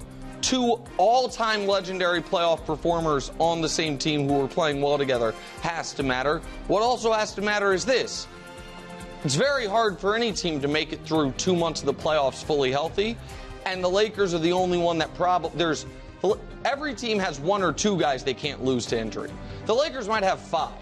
Luka, LeBron, and Jackson Hayes, and Rui Hachimura, so it's a tough needle to thread. That's where I've got him. I think this is the scariest team in the West. And I think if you're OKC, what reason do you have to believe that you have any way to slow down Luka Doncic? What can you point to in your team's history that says, we have a plan for this guy? And my answer is they don't. There is nothing that he had success against him in the regular season this year. He beat him in 6 last year in the playoffs. And so I know you have been a Lakers skeptic, and I know that we can attribute some of the blowout or a lot of the blowout to them hitting threes, but the Thunder scoring 67 points through 3 quarters and Luka having his way with the defense again, none of that is because of 3-point variance. Like, what's your biggest takeaway for the Lakers? I think it's only fair, and you can push back on it if you want, that I take extreme one-game examples and I kind of put them to the side. So when they were terrible against the Warriors from 3 and Luka was awful, I was like, you know what? There's only so much we can say that I'm not going to say Luka's bad. And when they set a franchise record for threes and shoot 68% from beyond the arc in the first half, I'm like, all right, I think I kind of take both of these, one bad game, one great game, and kind of put them aside. Can I ask a question? Yeah. I thought after the Warriors game, you were very upset with Brew and I that we were not using that game to call the Warriors more than strong contenders. I thought that game, Brew said they were a contender, I said they were a contender, and you said that's not enough. Yeah, I wanted you to give it a little. Right, but but that was off one game. I also think you're saying they're better than the Thunder all of a sudden off of one game. I think the Lakers. Yeah. Well, I thought that before. I don't know. I think outlier shooting performances that result in close wins are different than outlier shooting performances that result in you're up by 25 the whole game. Yeah, you shoot 68% from three. That's going to work. But what about the defense? You go 13 for 16. It's all complementary. What do you mean? I think once you're down huge and they're raining threes, the whole game kind of gets away from you. So yeah, I do think they can play good defense. I think it was a weird game. I felt now again, I could be projecting, but I felt like once OKC got down big and it kept, the Lakers maintained the lead like into the deep third quarter. Yeah. I just felt like OKC was like we got no answers. And maybe I'm projecting, but I just feel like when you look across and you see Luka and LeBron and they're destroying you, a young team like that, I just think that I felt like it was over. Okay, so a little bit of a combo. We got the injury and his future. Take what you'd like. Listen, there's this time LeBron has a player option that he can exercise. He could, opt out and extend. He could just opt in and just let his contract expire and then be a true free agent, or he could opt out and just see what free agency is. I would be shocked if LeBron James plays anywhere but the Lakers next year. That's the first point. We can do a bunch of fun what ifs, like what if the Cavs get clipped? One final run back home. Like there's a lot of, he will have the freedom to play anywhere he wants contractually, and there will be, whether it's with the Lakers or elsewhere, an idea of should LeBron take less money? And here is, and for a lot of as a free agent, correct. Like with Cleveland, none of the good teams right? Have To leave the Lakers, he almost assuredly would have to take a lot less money. Yeah. But I'm sure there will be some people that say, "Hey, why wouldn't he just opt out and sign with the Lakers for less money so they have more flexibility?" And I think the answer to that is, LeBron is not earning the max because it's a legacy max. He's earning the max because he continues to be, without a doubt, a max-level player. Yeah. And so the reason I mention that is asking LeBron to opt out and take less is, to me, no different than asking Giannis if he doesn't have an opt-out. It's a little different. Why? Because LeBron, I believe, I don't have the numbers in front of me, has made more money. I'm just saying, you could say LeBron's had 20 years of making big money. Giannis, there's no doubt LeBron's made, right. There's no doubt LeBron's made more. My point is, if the argument is, he's got enough money anyway, well, so does Joker and Giannis and Steph and, all those guys.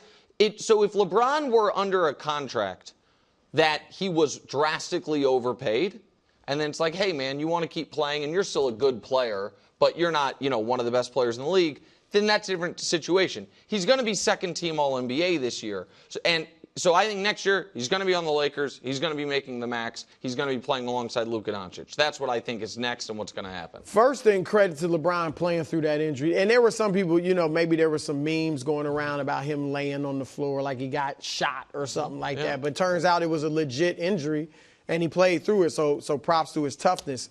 I see no way that he is leaving the Lakers. If he left the Lakers in any scenario, I would be more shocked than when he went to Miami and when he went back to Cleveland and when he went to the Lakers in the first place. This would be more shocking to me than any of those if he left the Lakers.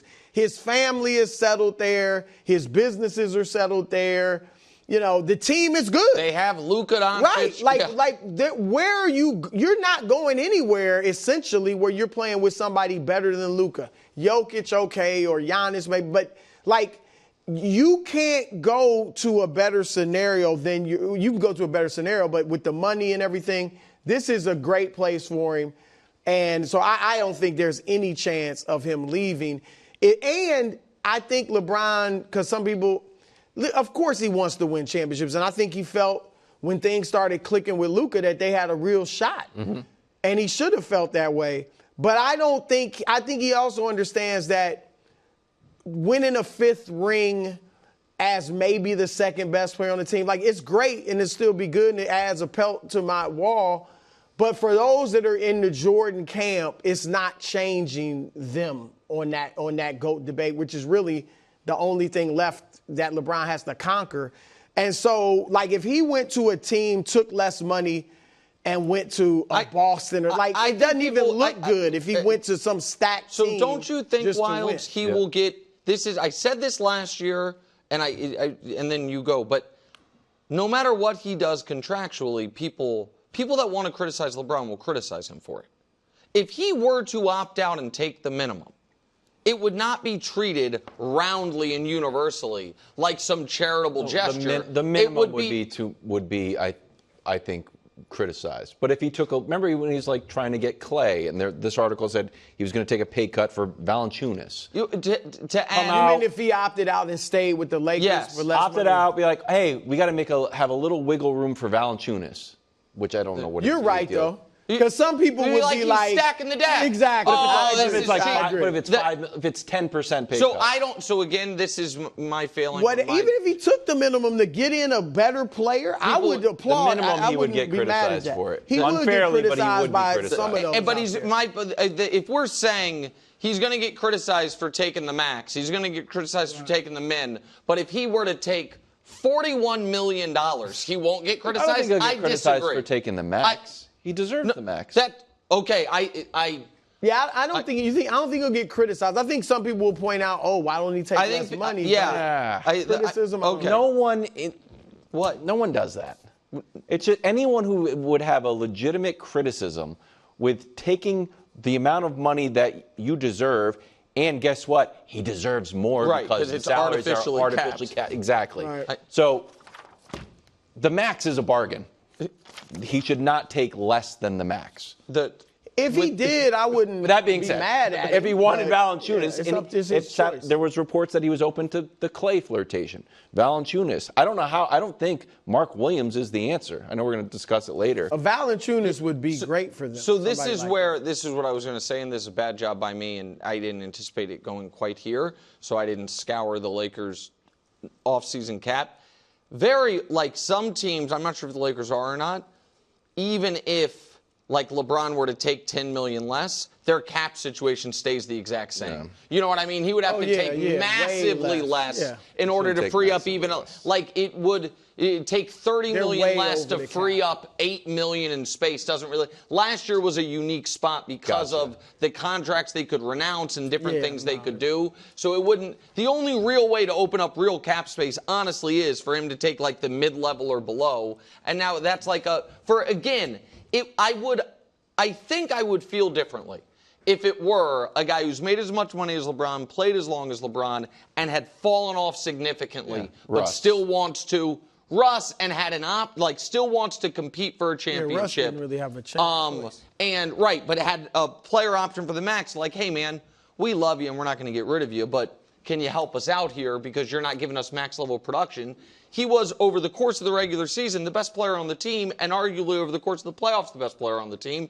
And he's going to, he's still a top 10 player in the league. If he did it, I wouldn't kill him. I'd be like, good for LeBron. It's just his choice. He shouldn't be killed either way. You know what the article did mention? Kyrie at the game. Something or nothing. I mean, how they going to get Kyrie? I'm just saying. Not to mention that Kyrie's injured. The Kyrie injury is the real fly in the ointment of that. I know. I'm just saying Kyrie was at the game. I think he lives in Los Angeles. I mean, and loves basketball. It'd be great. And Luka's his hermano. Yeah, that's Is that the right word? Yeah. Nick, is skepticism around the pick warranted? I think the coverage of this has been absolutely maddening. Wow. And so disingenuous by so many people. I buy that. So, a couple things that no one has ever pretended to care about in the NBA are now hot button issues. The nepotism piece of it. I'm old enough to remember Costas Athanasiou being picks in the 50s or the 60th pick. And not a single person was like, there's a 4-year senior out there who's having his moment stolen because a team wants to kiss up to Giannis Antetokounmpo. Nobody cared. The value of second-round picks. Day before yesterday, Dylan Jones, the 26th pick of the draft, was traded straight up for 5 second-round picks. Last night, the 52nd pick of the draft was traded for cash. About $2 million. Wire it to me. We'll take some in Bitcoin. That's it. No one cares. And now all of a sudden people's obvious, transparent dislike or jealousy or whatever of LeBron has colored this whole thing. Because I guarantee you, if in 15 years, Cannon Curry, Steph's youngest, is a fringe NBA prospect, and the Warriors are like, you know what? It's a good story. I think he's a good kid, and he's got a shot. We have him 71st on our board. We'll draft him 58th. The think pieces aren't coming. Instead, people are like, that's awesome. Yeah. That is super dope. And this should have been celebrated like that, because this picture right here is one of the coolest stories ever. These two human beings now play for the same basketball team. That's LeBron James making the NBA Finals with his toddler son, and now they're on a team together. And lastly, Brew, obviously, nepotism played a piece in this. But the idea that Bronny deserves nowhere to be in the room denies these realities.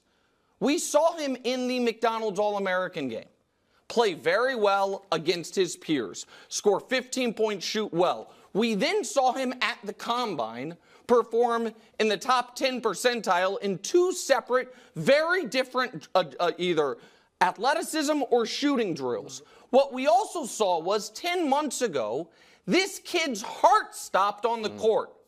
And he didn't have a great year of college basketball. And instead of the story being one of, if not the greatest player ever, has played long enough that his kid is now going to be his teammate.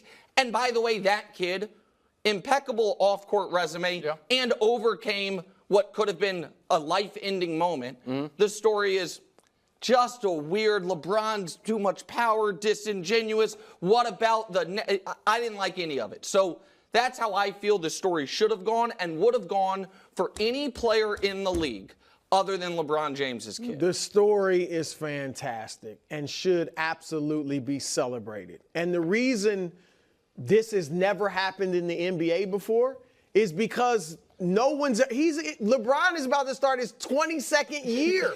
And he entered the league early, we know, right out of high school. So no one's been able to play this long for the most part, and then to play with their son. And hey, we'll get to it later. He might play with his other son too. We'll see. All right, Bryce. But this is a phenomenal story. And I agree with Nick. I do not, and I mentioned this yesterday, want to hear anything about nepotism at all until you start addressing the nepotism throughout not only the NBA, but sports. In fact, it's more than sports. All right, it's in politics. It's throughout American society. So now you want to address it? When an African American got the juice to have some nepotism benefit his family, I'm supposed to get angry? Please, not at all. In fact, the Lakers, who was the president of basketball operations for the Lakers about a decade ago? Jim Buss. Yeah.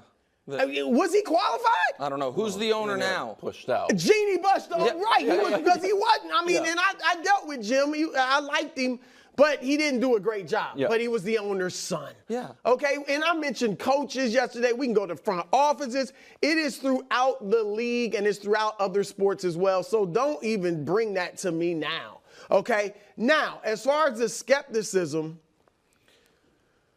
I was skeptical a year or two ago when LeBron first started talking about wanting to play with Bronny, because I was like, is that best for Bronny? Okay, I was like, number one, he may feel like, look, man, I don't want to get there on my dad's coattails. I want to get there on my own merits. And as Nick said, he does have merits. Now, not great merits at this point, but he's certainly an NBA, on the fringe of being an NBA player. Okay, and you got to give him grace because of the cardiac arrest he suffered not that long ago. So I was wondering that. But like I said, all these guys in the NBA front offices, we had a couple guys pass. Bill Walton passed recently. His son Luke was a coach in the NBA. Jerry West, the legend, passed. His two sons, Johnny works in the front office for Golden State. Ryan works in the front office, was with the Lakers, then with the Pistons. And if they don't feel like, man, did I really deserve to get? Bronny shouldn't feel that way either. You just got to capitalize on it and get your take foot in the door. Right, and then take advantage of it. All right. The second thing was Bronny, my concern was, okay, he probably is going to want to feel like, let me get out of my dad's shadow and spread my wings. That's going to be a challenge to do. What changed my thoughts on it is watching Bronny like at the combine and talk about it. He seems comfortable in his own skin. He's had to deal with being LeBron James Jr. his entire life. And so he's used to it. And I think he sincerely looks happy just to be in the league, whether it's playing with his dad or not. I do think it's more important to LeBron.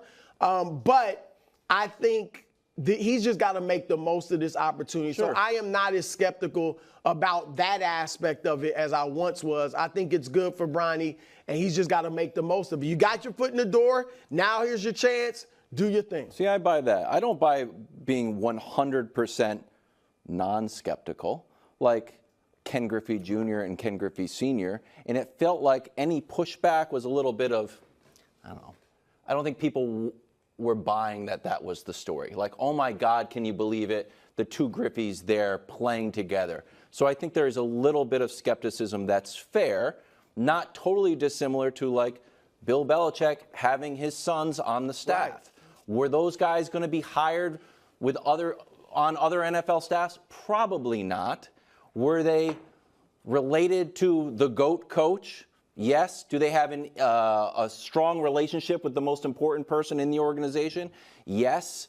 Could they help get a little push ahead and turn out to be pretty good? Yes. But was that met with some skepticism?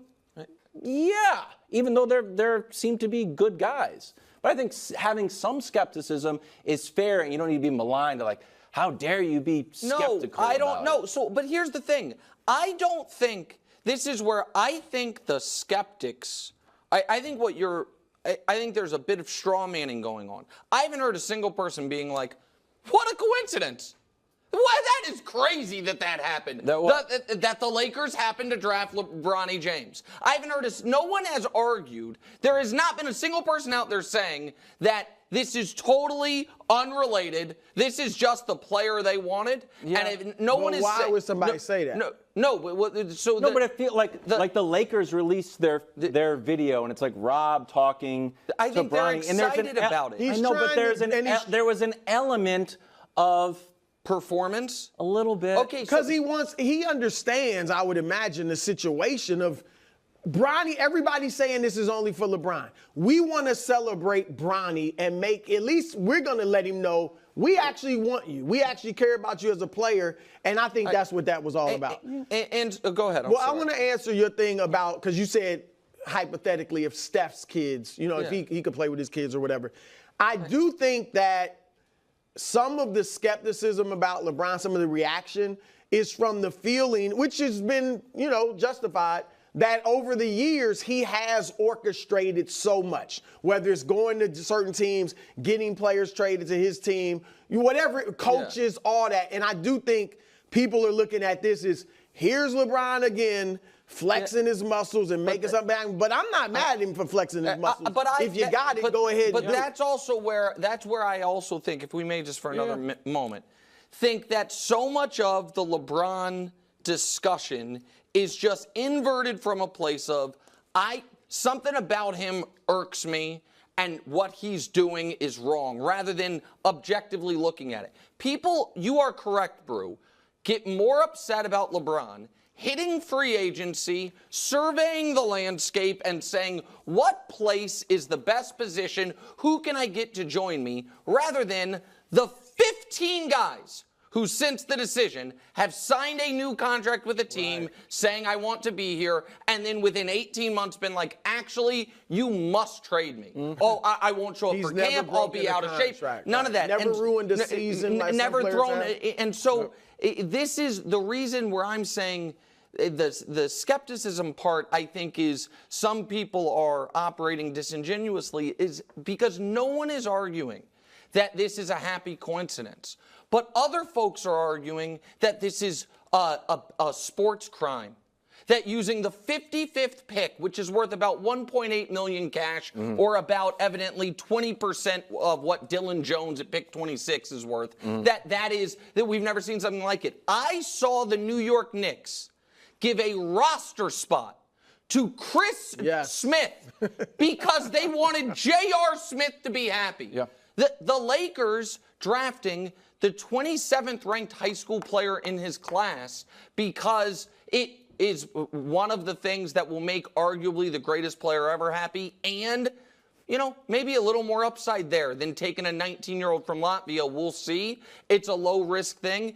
The amount of skepticism, I think, was overplayed because everything LeBron touches is so polarized. All right, let's talk about this year on the court. Here's Dave McMenamin on his conversation with Anthony Davis. I brought up Bronny James, and he said I wouldn't be mad at the team if we took him and he was still available at 55. See, that's being nice.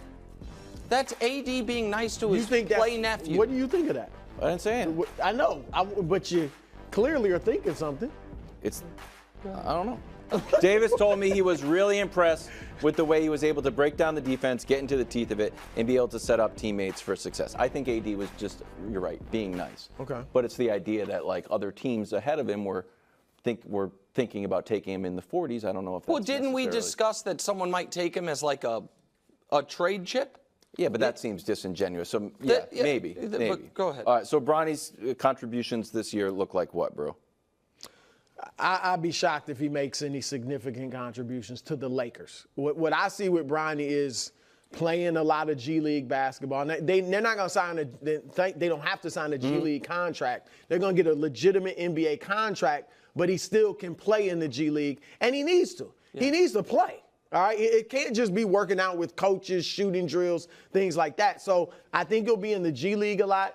I think when he plays with the Lakers, first action and maybe all of his action this year will be in blowouts. And the first time he's on the court with LeBron will be some type of Lakers blowout win where they put Bronny out there. It's a great moment. How about blowout loss? Well, my guess is LeBron, but LeBron might be on the bench. They might rest him. But honestly, a blowout loss is probably a blowout loss is on the board. Well, I just wonder if it's a blowout loss, you might get your starters out and not one, and it won't be a feel good of a moment if they're down 35 to Denver. But that's why it's weird. That's why it's weird. Why? Because if the Lakers are down 25 with 8 minutes to go. LeBron's already out of the game in real life. So then you're putting Bronny in? Yeah. Sure, maybe. Okay, but I'm talking about Bronny together. No, he was saying that not Bronny's first NBA I thought you were action. saying Bronny's He was saying his first action with LeBron on the court. That doesn't have. My guess is his first action in the league will not be with LeBron on the court. I think he would probably play in one of those situations. Okay, but go ahead. Sorry. No, I don't see him making a significant contribution this year. I'd be stunned if he does. So I'm going to throw some numbers up at you. Oh. And you tell me if you think he could do this. Because Lakers rookies, we can now, it wasn't a second round pick, it was first round pick. But last year at number 17, they took a guy who, with no controversy, you know what I mean? There was no nepotism involved. Here's what he did with the Lakers last year. Do we think Bronny can match those numbers? I think maybe. That's what they got from the 17th pick of the draft. 21 games, 5 minutes a game, 1 point, half a rebound, half an assist, 22% from the field, 13% from three, which is to remind everyone that the NBA draft is very different than the NFL draft, which is top 5 picks, typically 3 of them are awesome, and then from 6 through 30, you are not quite picking names out of the hat, but it's very hard to get a contributor. I think his real contribution, because I agree with you, should spend most of his time in G League, needs to play, needs to work. He shot well at the combine, needs to have probably a quicker release. There's a lot of things, and the thing working against him more than anything is his height. So figuring out how to navigate an NBA, game at a shade under 6'2" is going to take real time and work. And I think the best case scenario is he is a rotation player in 3 years. I think that's the best case scenario. After his third year, you know what I mean? I think that's the case for almost all these second runners. But Wildes, where I think he could contribute is what his impact of being around has on LeBron. Like, LeBron is in year 22. This team is not right now anywhere, in my opinion, close to a legitimate. Of LeBron's 22 seasons, this team probably ranks 18th in championship odds of all the teams he's ever been on. He has the scoring record. He's accomplished everything. Does having his son around change some of LeBron's kind of most annoying or non-productive tendencies? Will LeBron be more locked in to the new coach, JJ Redick's huddle? Because I'm setting an example for my kid who's right there. That's interesting. Will LeBron be less likely? Locked in on defense? Not just locked in on defense, but more likely to, when someone else screws up on defense, or if LeBron screws up on defense, either way, it's usually the same kind of that reaction. Less likely to do that because my kid is here. No, he's been pretty successful behaving the way that he has been successful. LeBron knows Bronny doesn't have the margin of error he did. LeBron, and so I don't know, man. I do work with my son in a position that he would not have gotten initially without me saying I want to work with my son. There are certain things I do on that podcast that are different than if he weren't there because I know, you know what I mean? Like, he's there. And these are not a perfect comparison, I understand, but it's just, so I'm fascinated by that. I also am fascinated by if he were to be, they had the injuries they had last year, and all of a sudden he is a part of the rotation for a few days. The defensive piece of it, I think, in those scenarios is a fascinating case study of what LeBron can channel. Like, are we going to see, if Bronny's out there for an undermanned Lakers team, LeBron being the greatest help defender we've seen from him in a decade? Because he's trying. Like, I'm not being a smart aleck here. I think those are all real things because we've never seen something like this. Finally, Bob Myers talked about the behind-the-scenes machinations from Rich Paul to prevent other teams from drafting Bronny, saying, Rich Paul's calling teams and saying, don't take Bronny James. If you take him, he's going to Australia. So he has a plan and he has a place. Brew, your reaction? Yeah, I checked around a little bit. From what I'm told, there were 4 teams outside of the Lakers that had legitimate interest in taking Bronny. The Clippers, the Timberwolves, which not that bad of a situation for him. You know, I know they drafted a young point guard too before him, but the Suns, but they wanted it because of LeBron, and the Raptors. All right, Toronto. So Rich did talk to or text, call, however it was done, but let these teams know this. And again, I don't have a problem at all with this. This is what agents do. Ron Holland, who went 5th to the Pistons, didn't even work out with them. Alex Sarr, who went 2nd to Washington, a lot of people thought he would go 1st. For the longest, he was the #1 guy in the mock drafts. He refused to work out for Atlanta. Now, I don't think Alex Sarr called Atlanta and said, hey, his agent did, Bill Duffy. All right, so this is what agents do. All right, so to act like Rich Paul was doing something crazy, something ridiculous, no, this is what a lot of agents do. He was trying to get his client in the best situation he could, and so he flexed his muscle. And it's like I said yesterday, Nick, some of these agents, when you have a significant amount of players, and Rich has about 40, then you have power. And these teams have to deal with you because they may want some of your other guys. So I thought, Rich, that's no problem whatsoever with what he did. You jotted something down. I kind of like Minnesota. So no, it would have been interesting. So I do too. So let me, if I may, cap what I've said here with this additional caveat. I happen to believe that LeBron, the father, has earned the benefit of the doubt throughout being a public father since he was 19 years old, and that he seems to not only be like an involved, invested dad, but really want what's best for his kids. I also think Rich Paul, the agent, has earned the benefit of the doubt that they are constantly, even though through bad media coverage or angered front office, doing what they think is best for their clients. That's right. If there were a better basketball situation and it's like, no, we're not doing it because this isn't what the dad wants, that to me would be objectionable, to be clear. And so I think LeBron has earned the benefit of the doubt to say he wouldn't do that to his kid, and Rich has earned the benefit of the doubt to say he wouldn't do that to one of his clients. I agree with that. But so I think when people see this, that comes to mind, and I think that's a legitimate discussion to have. I just don't think there's any reason to believe that is actually what happened. But yeah, I agree with you. Like, because there is, Anthony Edwards is not 6'1", but undersized a bit for how he plays. Like, there's defense. Like, some of that does seem like that could be fun and interesting. And they drafted a point guard, and then they still have Mike Conley. So, it's not like he would have stepped in and been in the rotation. And also the thing most people aren't considering, because we haven't really, Bronny kind of has talked around it.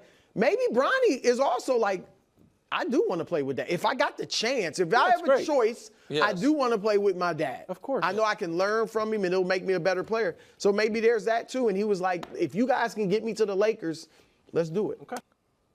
Brew? Hold on real quick before we even get to the question, because can we address what he said at the very end there? Because you said under the sound, this thing's so weird. And him saying history should be made in the Lakers uniform, Rob Pelinka saying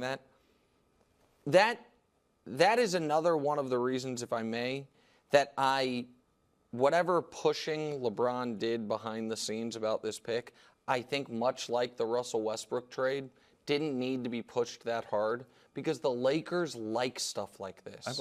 You know what I mean? They wanted stars with Russ. They like the idea of the first father-son combo being a Lakers moment. That's part of the iconography in 20 years of the franchise. Yeah. So I think that is genuine. I do too. Celtics hung another banner, but sure, this is another good moment. Well, look, they're obviously not the Cowboys because the Lakers win. All right, they win championships, but they are the glamour franchise of the NBA, and most of the greatest players ever have played for the Lakers, and they do see these big moments should be the Lakers moments. That's LeBron breaking Kareem's record as a Laker. I know they want to win, but it's a business too. And if you're not going to win, bro, you hate this in every other scenario. Because the Cowboys don't win. I don't mind it. Look, they're trying to win, and they got good players, obviously, but you also know it's a business too. And there's nothing, you can do both. I'm glad you mentioned the Celtics, by the way,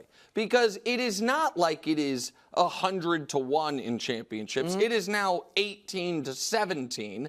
And in my opinion, the Lakers are clearly the prestige franchise because they haven't had any long droughts the way the Celtics did, and they didn't win. And so, but that's a separate thing.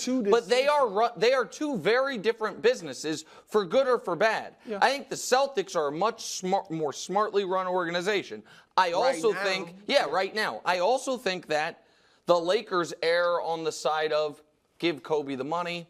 It'll create good. You know what I mean? We want to be that place. Yeah. The Celtics were like, "Hey, Isaiah Thomas, we're knifing you in the back." Okay, well, and by the way, look, they kept Bird and McHale and those guys. Well, yeah, a little too long. For the other weird thing, if we're being honest here, is while Magic is had his I'm not going to be here, but is still now back with the organization. Anybody else thought it was weird when it was Jason Tatum's like, I met Larry Bird. I thought it was that. Like, so they're just different. Paul Pierce there every other weekend. But. Yeah, Paul Garnett. Exactly. But go ahead. We can get to the actual topic. Sorry, the question was, do you expect this move to extend LeBron's career? I mean, that's hard. Look, I don't think LeBron is going anywhere. All right. I just like yesterday I said Bronny's getting drafted by the Lakers.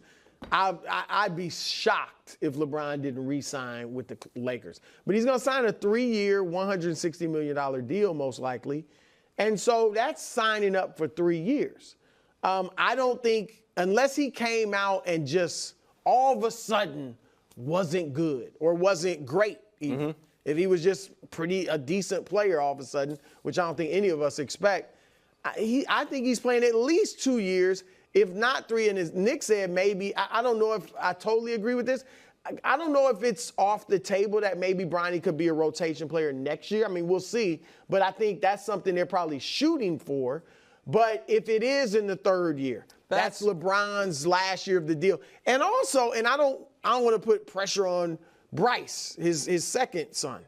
But Bryce could enter, if Bryce is going to be a senior in high school, he plays, he's 6'5", 6'6", and if he was a one and done, then he actually would be eligible to enter the NBA. I mean, I'm just saying, in LeBron's third year. So you play with one son, why not play with both? So I don't the Bryce stuff to me is I've heard other people speculate that, and he has the size that Bronny doesn't. But it doesn't appear from the people that follow high school basketball. Like Bronny was a He's legitimate listed as a 3-star. Right. It was a legitimately highly touted recruit who, before the cardiac arrest, we were talking about the mock draft folks, had him in the middle of the first round before he went to USC. I don't think that has been, Bryce's profile up to this point, but things can change in either direction.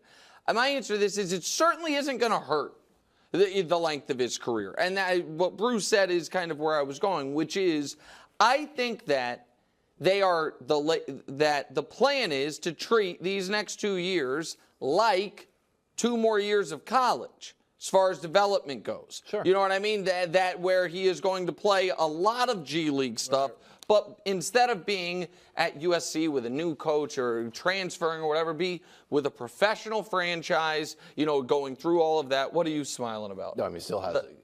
What?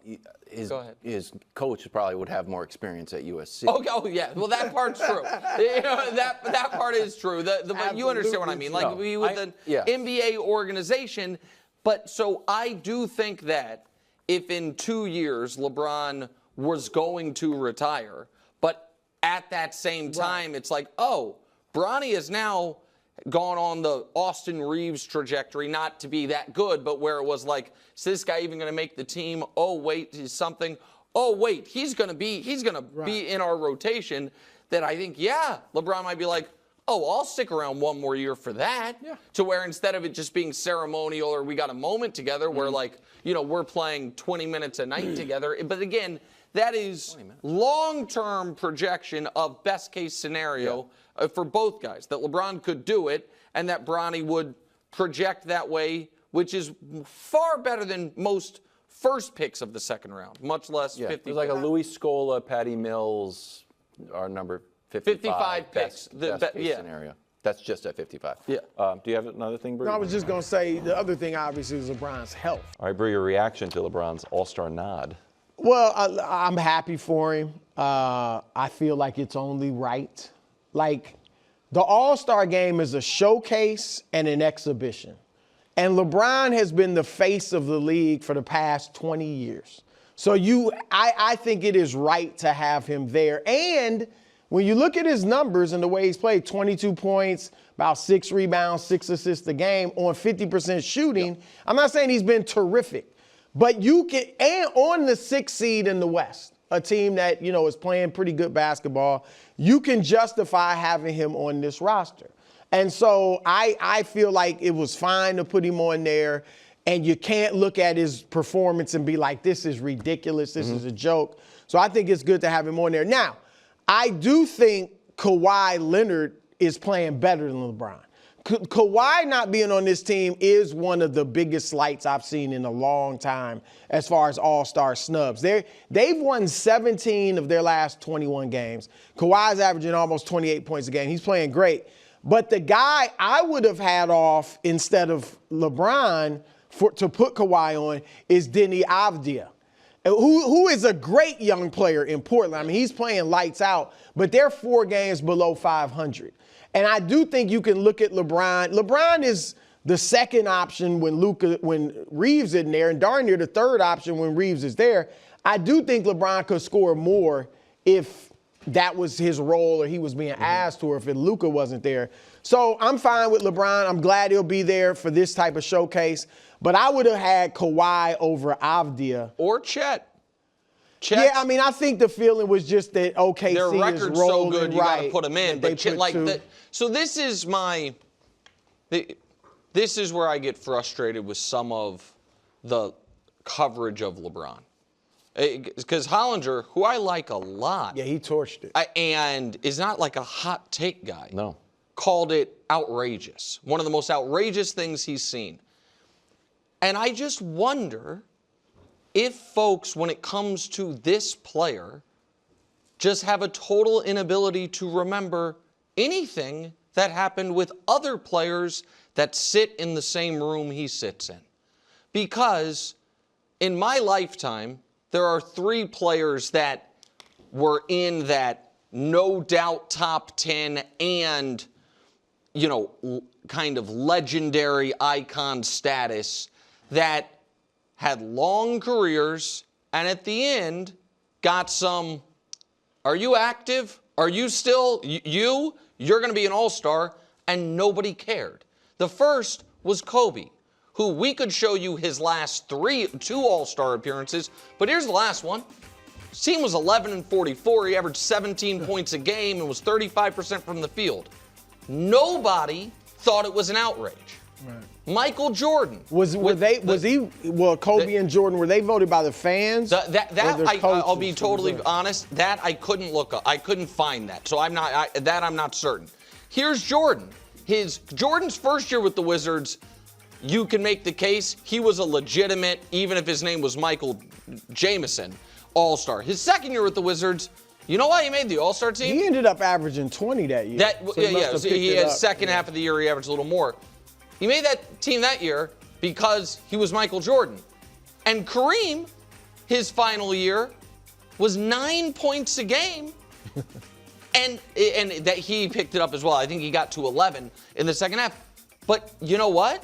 He was Kareem, and he was active. I'm guessing Dr. He was J an all-star. was similar. Oh, I didn't even pull Dr. I said probably made it his last and year, so too. it is disingenuous, in my opinion, for folks to act like this is unprecedented. What would have been unprecedented would have been LeBron, even if his numbers were half of what they are this year. Bruce said he's 22-6-6. The precedent is if he were 11-3-3 and the Lakers were the 12 seed, he's an all-star. That's the precedent with the Lakers. And so I think people lie to themselves a bit about what is expected and what is not. But can I make the counterpoint to that? I think that those were almost honorary ads. And that's not what we're trying to make an argument against Kawhi as just like a raw numbers, merit-based. But there was still someone left out. They didn't add a spot. No, I understand, but it just feels like I don't think you were making that like no one's wasn't making a statistical argument that Kobe needs to be there. Versus LeBron is almost a victim of being too good. Like I would argue, if LeBron was down to 10-4-4. Like, of course LeBron needs to go. Do you know what I mean? Yeah, that's fair. But I get what you're saying. I guess it would have been more of a sympathy. Let's see him. Just like an honorific all-star versus like a merit-based The other thing, Nick, we all-star. don't know if this is LeBron's last year. Whereas Kobe we knew, Jordan I believe we knew. I don't think we knew with Jordan for sure, but maybe. I also didn't want to inundate people with numbers. Mm-hmm. For whatever it's worth. For Kobe and Kareem in particular, and kind of for Michael's second to last year with the Wizards, his numbers were almost identical to what LeBron is right now. Right. 22-6-5 on 50%, or I think his percentage was lower. But Kareem and Kobe, their second to last year, the numbers were way worse than Bron's this year. But again, they were Kareem and Kobe. Mm-hmm. The point I'm making is this, KW. I think you might be right, that it's like, are we making the argument that if it was anonymous ballot, blind resume, he'd be an all-star? No. Which is why I think the people writing about Kawhi's snub juxtaposed to LeBron's inclusion are missing it. Kawhi's snub should be juxtaposed to Chet or Denny or whomever, because LeBron's in. Mm-hmm. Even Booker's playing great, but there's Phoenix Suns getting in. To me, I look at LeBron this year, and again, if he plays 28 years and every year could be his last year, then at some point maybe you have to pull the plug on it. Yeah. LeBron's active and he's healthy. He's an all-star. Rockets are favorites. LeBron gave an early scouting report about crashing the board. He's the greatest. Well, the Rockets are road favorites in Game 1. Is this disrespectful to LeBron? I mean, no, but You probably could do top 10 LeBron quotes off the top of your head. That's got to be pretty high. That's a pretty good quote. That's got to be pretty high up there for you personally. Oh, yeah, the Mahomes with the Mahomes thing. Hey, it is not disrespectful to LeBron when his two best teammates by a mile are out and he is playing not a great team, but a team that is at least on their tier. If those guys were healthy, we would have had the Lakers, based on how they were playing, a little ahead of the Rockets, but based on the standings objectively on their tier. One team is healthy and the other is not, and the only guy that's healthy on the team that's an underdog is 41 years old. It's just not reasonable to expect LeBron James to be able to pull this off. So I don't. Of course, he should be a significant underdog in every game of this series and in the series as a whole. Do we think his age will matter at all tomorrow night with a week rest? No. Okay, so now I don't care about his age for tomorrow night. I care about it for the series. I don't care about it for tomorrow night. Do we think a rested, healthy LeBron, who I think had more dunks this year than he's had in like 6 years or something, at least can be on any given night in this series, not only the best player on the court, but the best player on the court with a bit of a gap on any given night? Sure. Okay. Yeah, sure. Then I have an incredibly hot take. Being 2.5-point home dogs, not disrespectful. Being 3.5-point home dogs, a touch disrespectful. Okay.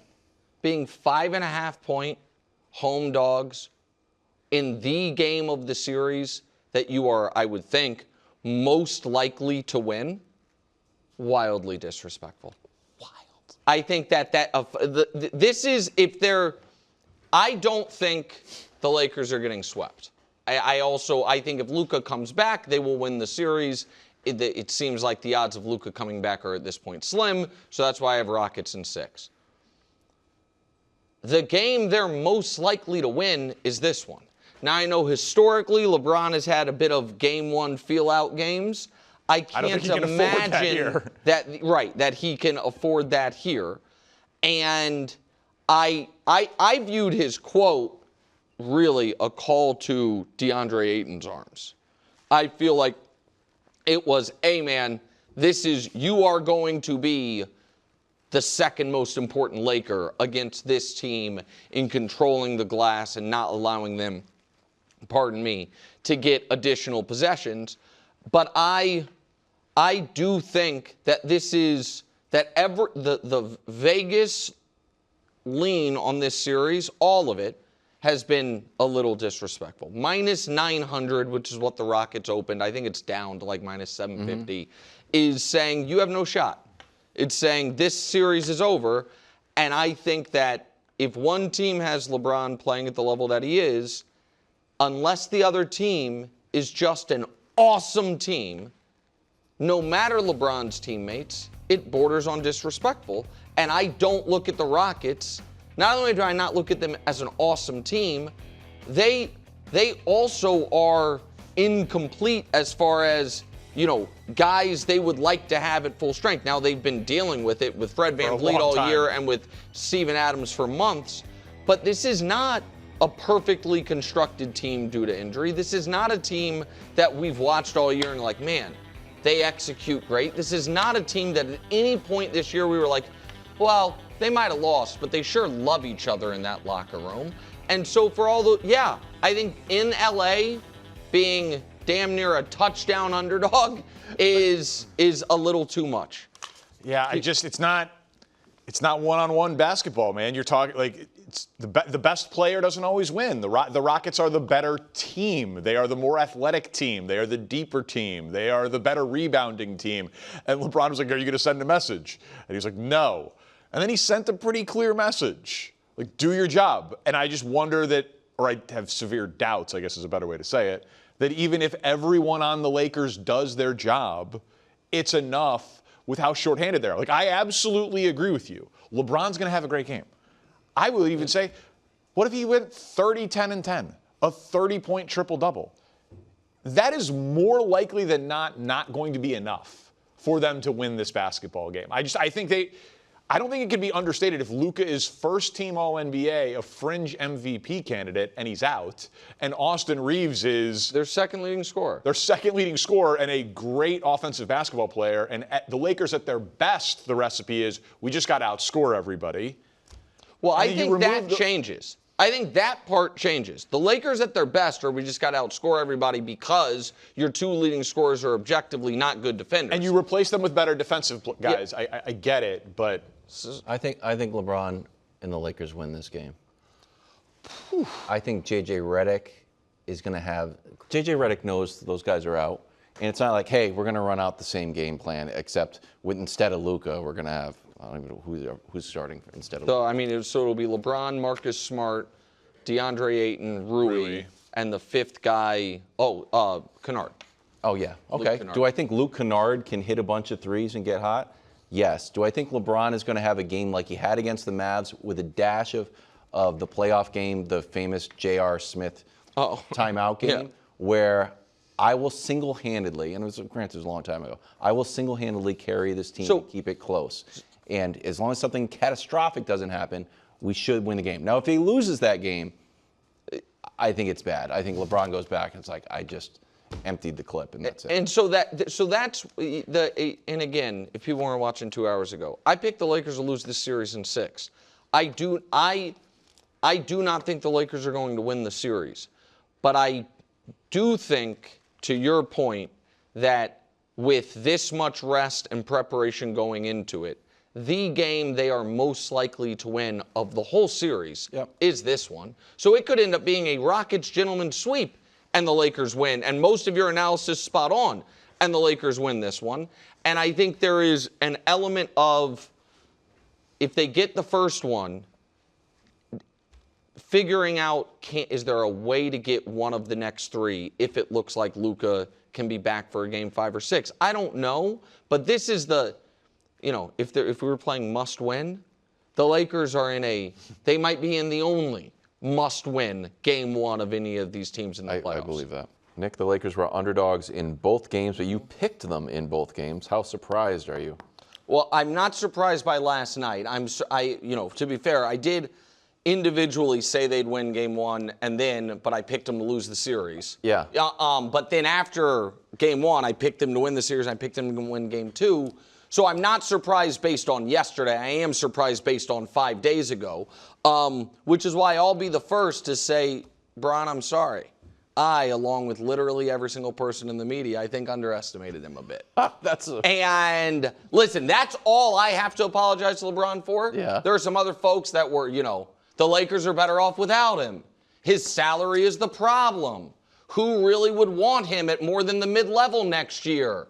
Like, those takes were everywhere to be found at different points in the regular season. Luckily, not so much on this show.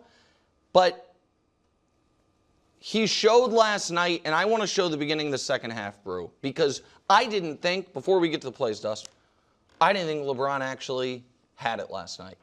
Like, he didn't, his legs weren't underneath him. He couldn't hit it. Aside from, the shot was off. Right. Aside from when he got mad at Jayshawn Tate, he couldn't hit a 3, and he was missing shots at the basket. But he had to beat him with his mind. And if you remember after game 1, when he was asked about the game plan or whatever post-game, and he was like, it's a long series, I don't want to reveal it. I think he revealed it at the start of the second half, where once again, Lakers have control in the first half, 4 straight turnovers to end the first half, just like last time. It's a close game at halftime. Here are 6 consecutive half-court possessions where Kevin Durant is guarding LeBron James, and LeBron James, first half-court possession of the half. Ayton comes set a screen with Şengün. I'm getting you rolling to the basket. All right, you missed it. But next time down the court. Ayton comes set a screen. Okay, here's the next time down the court. Sorry. Ayton comes set a screen. All right, you're going to miss this again, but now I know exactly what we're going to do here. Next time down the court. Ayton, come set the screen. You go that way. Şengün, you're cooked. Next time down the court. Ayton, again, if you could set the screen, but now I'm going this way. Same play 4 times in a row. Next time down the court. I know this will shock you guys, but let's run the same thing Şengün, you're cooked. And then 6th time down the court, we're going to pretend we're running it. You guys panic and double. Open 3. And the next time down the court, Şengün was on the bench. And all of a sudden, you have played what is supposed to be the Rockets' most versatile offensive weapon off the court, with the only play that I didn't show that was running the half court was the one time Durant wasn't guarding him and he had Jabari Smith on him. He did what he's done every time Jabari Smith's been on him. I'm going to back you down and you're going to foul me. Like, because Jabari Smith just can't handle it. Right. He just said, okay, this Şengün high pick and roll, Şengün can't deal with it. And we're gonna spam it like it's the 2016 finals, running high screen and roll and getting step in the action 10 years ago until you make an adjustment. And that's how a guy who I thought Brew didn't really have it last night could control the entirety of the game. Yeah, first of all, to your first point, LeBron, this is going to be a really interesting offseason for the Lakers. If it goes how we assume, look, we're going to get to the Rockets in a minute. This series is over. Okay. The series is over. It hasn't even started yet, actually. The Lakers are winning. It's 2-0. Yeah. The only question is it going 4? Is it going 5? Is it going 6? The Rockets are atrocious. Even with Kevin Durant. Hold on, we'll get to that. What you're Right, saying is now, if it goes like that and they lose to OKC. Yes, if they get pummeled by OKC. Who did you pick in this I series? picked this. Why? Because I thought Kevin Durant was going to play. I think game 1, him being out, it just. Let Brew do his. Okay. Yeah. If it goes how we think and they lose to OKC in the next round, Yeah. it's going to be interesting. Because LeBron is obviously playing well enough to not just want him back, but if he wants to be like, I don't want to come back for $5 million or whatever it is, $15 million, whatever they want to offer. He's a max and player. So, if your goal is to win a championship, well, it's interesting, man. It's different. Now, what he's showing, and I think he's done this purposely over the last few months, showing I play however I need to play. Yes. Because the book on LeBron has always been, if he comes in, everything changes. Yeah. You got to build everything around him. Now that he's showing that's not the case. I think he wants to stay in LA, family, all other things. So it'll be interesting to see what the Lakers do if indeed they lose in the second round. But as far as LeBron, I love the way he's playing. Okay. Like, he's getting it in the system, which allows everybody else to shine. Everybody's getting touches. It's not just LeBron doing it. He's the orchestrator, and he obviously had 28 points last night. But look at Marcus Smart with 25. Look at Luke Kennard with 23. That's because of the way they're playing and everybody's touching. He is back, like you said, Jabari Smith backing him down, going in the post. I wanted LeBron to go in the post for a while. I mean, his whole career he could have done it. But most people in today's NBA can't handle him in the post. They're not used to guarding guys that don't want to play in the post a lot. So those are points he's always can have if he wants them. And he was off. He missed a lot of stuff at the rim. He missed a lot of his back down, turnaround stuff. But that's just an off night. But I thought he played great. I think the way he's playing is great. And again, shout out to Kennard and Marcus Smart. Rui Hachimura has had 2 really good games. Yeah. Like the players around LeBron are also playing very well. He's the leader, but it's not just him. Let me show you this graphic. And this can be a glass half full LeBron graphic or a reason for Rockets optimism. Lakers starters, their field goal percentage this series. Everybody is up. Here's the Except note for from Bron. Josh. 49. Yeah. Their combined field goal percentage of 55.6 is the 3rd best by starters on a LeBron-led team through the first 2 games of a series, and this is LeBron's 56th series. So, glass half full, LeBron is doing an amazing job finding guys open, getting them easy shots, filling them up with confidence. Glass half empty, Lakers, this is unsustainable. that's what it was. That is. So this is a symptom of the 62% as a team in game 1. It did come back down to earth yesterday. And like I told you guys, when that comes down to earth, the Lakers won't have 20 turnovers. They won't get out offensive rebounded by 20. Those numbers will come back down to earth. And all of a sudden, even though the Rockets have 5 of the 6 best players on the court, it didn't matter because the Rockets don't have a plan and the Lakers have LeBron James. And so it is the thing that I want to talk about. We're getting to the Rockets now, but later in the show, if Luka and AR are back, how should the Lakers play? Well, they can't play. It's an interesting Luka thing. can only play one way. So that, but That's there, the thing. I know Luka can only play one way, but I also would want a little, whether it's staggering minutes, something. I want a little bit of this LeBron in addition to third option LeBron. If we are going to try to beat the Thunder, you're going to, you know what I mean? Because I agree with you. If you would hope Luka is watching, saying, and Luka's involved. These guys Luka's can invested, do things. man. You see Luka on the sideline. I'm not even saying Luka's selfish or anything like that. I'm just saying that's the way he plays. Yes. And he can't do what LeBron does, go off the ball and do all the things LeBron does. No. Do you want tonight to be LeBron's last game with the Lakers? I honestly, I just feel like LeBron, I want him to do whatever he wants to do, really. Okay. Like, he's earned that right. He's obviously, blessed us with a fantastic career to watch. So I see 2 different things for him to look at, 2 different motivations for him to keep playing. One is a ring, if you want to win another championship. And 2 is your family. You want to stay with your family in LA, obviously, and play. You're still a great basketball player, and I still want to play. All right? And if we don't win a ring, I'm good with it, but I want to be here. Obviously, those lead to 2 different things. I don't personally think, now that's me. LeBron can do what he wants. I don't think money should even be a huge part of the issue.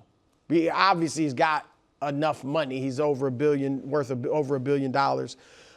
But, I'm not going to rip him for feeling that way, but I'm just saying, if it were me, money would not be the defining factor if I got $1 billion already. All right?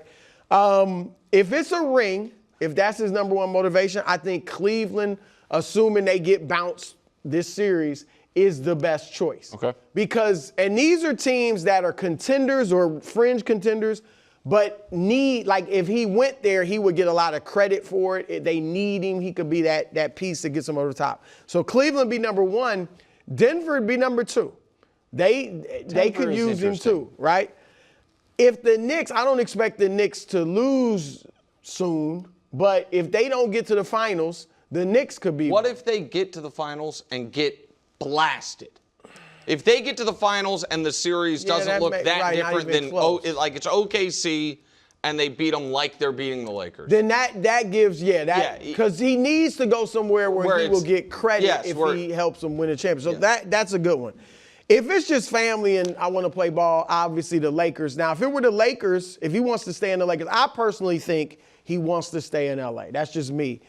Then I think, as I said, I think he should look at, okay, what's the amount of money I need to make where we can still go out and improve the team? And obviously, if they're going to pay Austin Reeves, I wouldn't give Austin close to the. I don't know. I'm thinking $30 million a year or something like that. I don't think that will. Then I don't think they'll. Yeah, because I don't think Austin and Luka are the top 2 guys on the championship team, especially in this Western Conference. Like, that's maybe your 2 number 1 scorers who are terrible defensively and get hunted. So I would really, that's how I would look at it. Now, and then with these teams, Cleveland, you get a lot of credit if you help them win. Oh, yeah. The Lakers, let's say they won it. That'd be great, but it's Luka's team. He's kind of viewed as the top guy. LeBron would get some credit, obviously. Still be 2 championships with the Lakers. Right, you know what I mean? Right. But Luka would, you know what I mean? It would Luka be the lead guy. Luka be the lead guy. Cleveland, even if Donovan Mitchell's technically the best player, LeBron going there, if they go out in the second round again, it would be like he led them. And obviously, just part 3 would be a great story. Denver's Jokic's team, even if he wins it, LeBron would get a lot of credit for that. New York would be huge. Everything in New York is magnified. Yes. It's Brunson's team. I don't think that would change, but LeBron would get credit. But Cleveland, I feel like he'd get the most credit. So listen, I believe LeBron is going to play 2 more years. Okay. I think LeBron's going to play 25 high-level NBA seasons as the final, piece of whatever the GOAT argument is. A notch in that belt will be a quarter century of high-level The argument for him, and even as I think it's Jordan, is the longevity. To me, that's the argument for LeBron. Right, and you and I disagree on that. I think they can go peak for peak, but set that aside. Certainly, in the longevity part of the discussion, he has that already and is just building that piece of it. So I think it's not just, if I'm right, that he seems to be alluding to the fact that he might play more than 1 more year. Yep. When he did the long-form interview with Dave, he talked about how his daughter's 11, and he said when when I hang it up when she's 12 or 13 or whatever, like he opened that door. Like the other day, he said something about playing another year or 2 or 3. Like so, the reason I bring that up is I don't think you can just look at it as for next season, because what I think is almost certainly true, wherever he decides to play next year is the last team he's playing for. He's not going to, if I'm right, he's playing 2 more years, it's not going to be, Cleveland and then New York or or anything like that. So I do think you have to look at it through that frame. I also don't want him to play with the Lakers next year. You don't? Really? No, I don't. I think that what we are seeing, the reason for that is twofold. One is, even with everyone fully healthy, it looks like they might have built a team for 10 years ago rather than right now. Top-heavy, star-based, you know what I mean, filling around the edges, and that doesn't look like where the modern NBA is going. Yeah. That could pivot, that could change, but it does seem like being able to have, 8, 9 reliable players, and that what we're seeing, Minnesota loses Dante DiVincenzo, has to play without Anthony Edwards. Ayo gets hurt, and it's like Ayo we hadn't even talked about, and then he's important. Terrence Shannon Jr., he's important. Like the depth there. We're talking about the Knicks. They are using their bench more. Obviously, OKC and the Spurs go 10 and 9 deep respectively. And I might be even leaving a team out. But regardless, so I don't think the Lakers in one offseason are going to all of a sudden have a deep, young, athletic team. I just don't think you're going to remake the roster like that. That's first reason. Second reason is this. I don't like third option LeBron. I like what we've seen in the playoffs. Yeah. And I'm not saying he needs to be. You don't think he's playing very similar? He's only averaging 23 in this series. He's only averaging 23, but so here's the thing. In the regular season, he averaged, 21? But it wasn't, but when he was in the third option role, it was well beneath that. It was only the final month of the season. And I wonder I thought it was like 17, but maybe I'm wrong. But I like to see LeBron have more of an imprint on the game than he was having when he was being. It's one thing to be, secondary to Luka. It's another thing entirely to be tertiary to Austin Reeves, who I really, really like as a player. And that brings me to the money piece, which I do want to ask you this, Brew. Like, do you think, if there were no, let me put it like this. Do you think LeBron is worth more than Austin Reeves? But just basketball-wise, because obviously with what he brings, wherever he goes. No. I'm not talking about any marketing stuff. I'm saying if you turned production on the court into I still think he's better than Austin Reeves. So that's so I do too. Yeah. And I think it is a very interesting spot where it's like LeBron. Because I don't think they're going to give Austin $30 million. If they don't give him the max, I think he is going to get close to the max, or he's going to find another team that will give him the max. That's the thing. He's going to be a free agent. And so I think it's very odd. It's one thing for LeBron to go back to Cleveland and be like, hometown, I'll play for free, basically. Mm-hmm. Final story. It's another thing entirely for the Lakers to be like, we can't pay you because we need to pay this guy who is not as good as you. And That is just. Where's he gonna go and make? I mean, you could argue on a yearly basis he's still a max player. That's exactly Where's he right. going to get that? No, I don't. Barring a sign and trade, I don't know because Which are hard to do. But my answer to this is, I do want it to be his last game. I think New York would be absolutely unbelievable final chapter if they don't get over the hump this year. But my gut kind of tells me Cleveland. That Cleveland moves on from Harden. Donovan Mitchell to me is very similar stylistically to Kyrie Irving as far as, not really stylistically, but as far as the role on a LeBron James team that you would fill. And you have legitimately good, versatile defensive bigs who with LeBron on the team would have less of an offensive, workload. And LeBron could absolutely do exactly what they brought James Harden in to do. Be our secondary scorer, get these guys lobs, run the offense. Like he is just a better version. I don't think you'd have him play point, though. Because I just think that will wear him down over the course of an 82-game season. I think over the course of an 82-game season, but I think in the playoffs he could do it. I think in the playoffs he could do it if he doesn't have to have such a heavy scoring load because Donovan's there. Quick note from McMenamin that came out about an hour ago. Pelinka said he wants to, quote, honor LeBron by giving him the time to make a decision on his future, but wants him back if he wants to come back. So, best option for LeBron, return, retire, or relocate? This is the ultimate athletic kind of choose your own adventure as far as depends on what he's going for.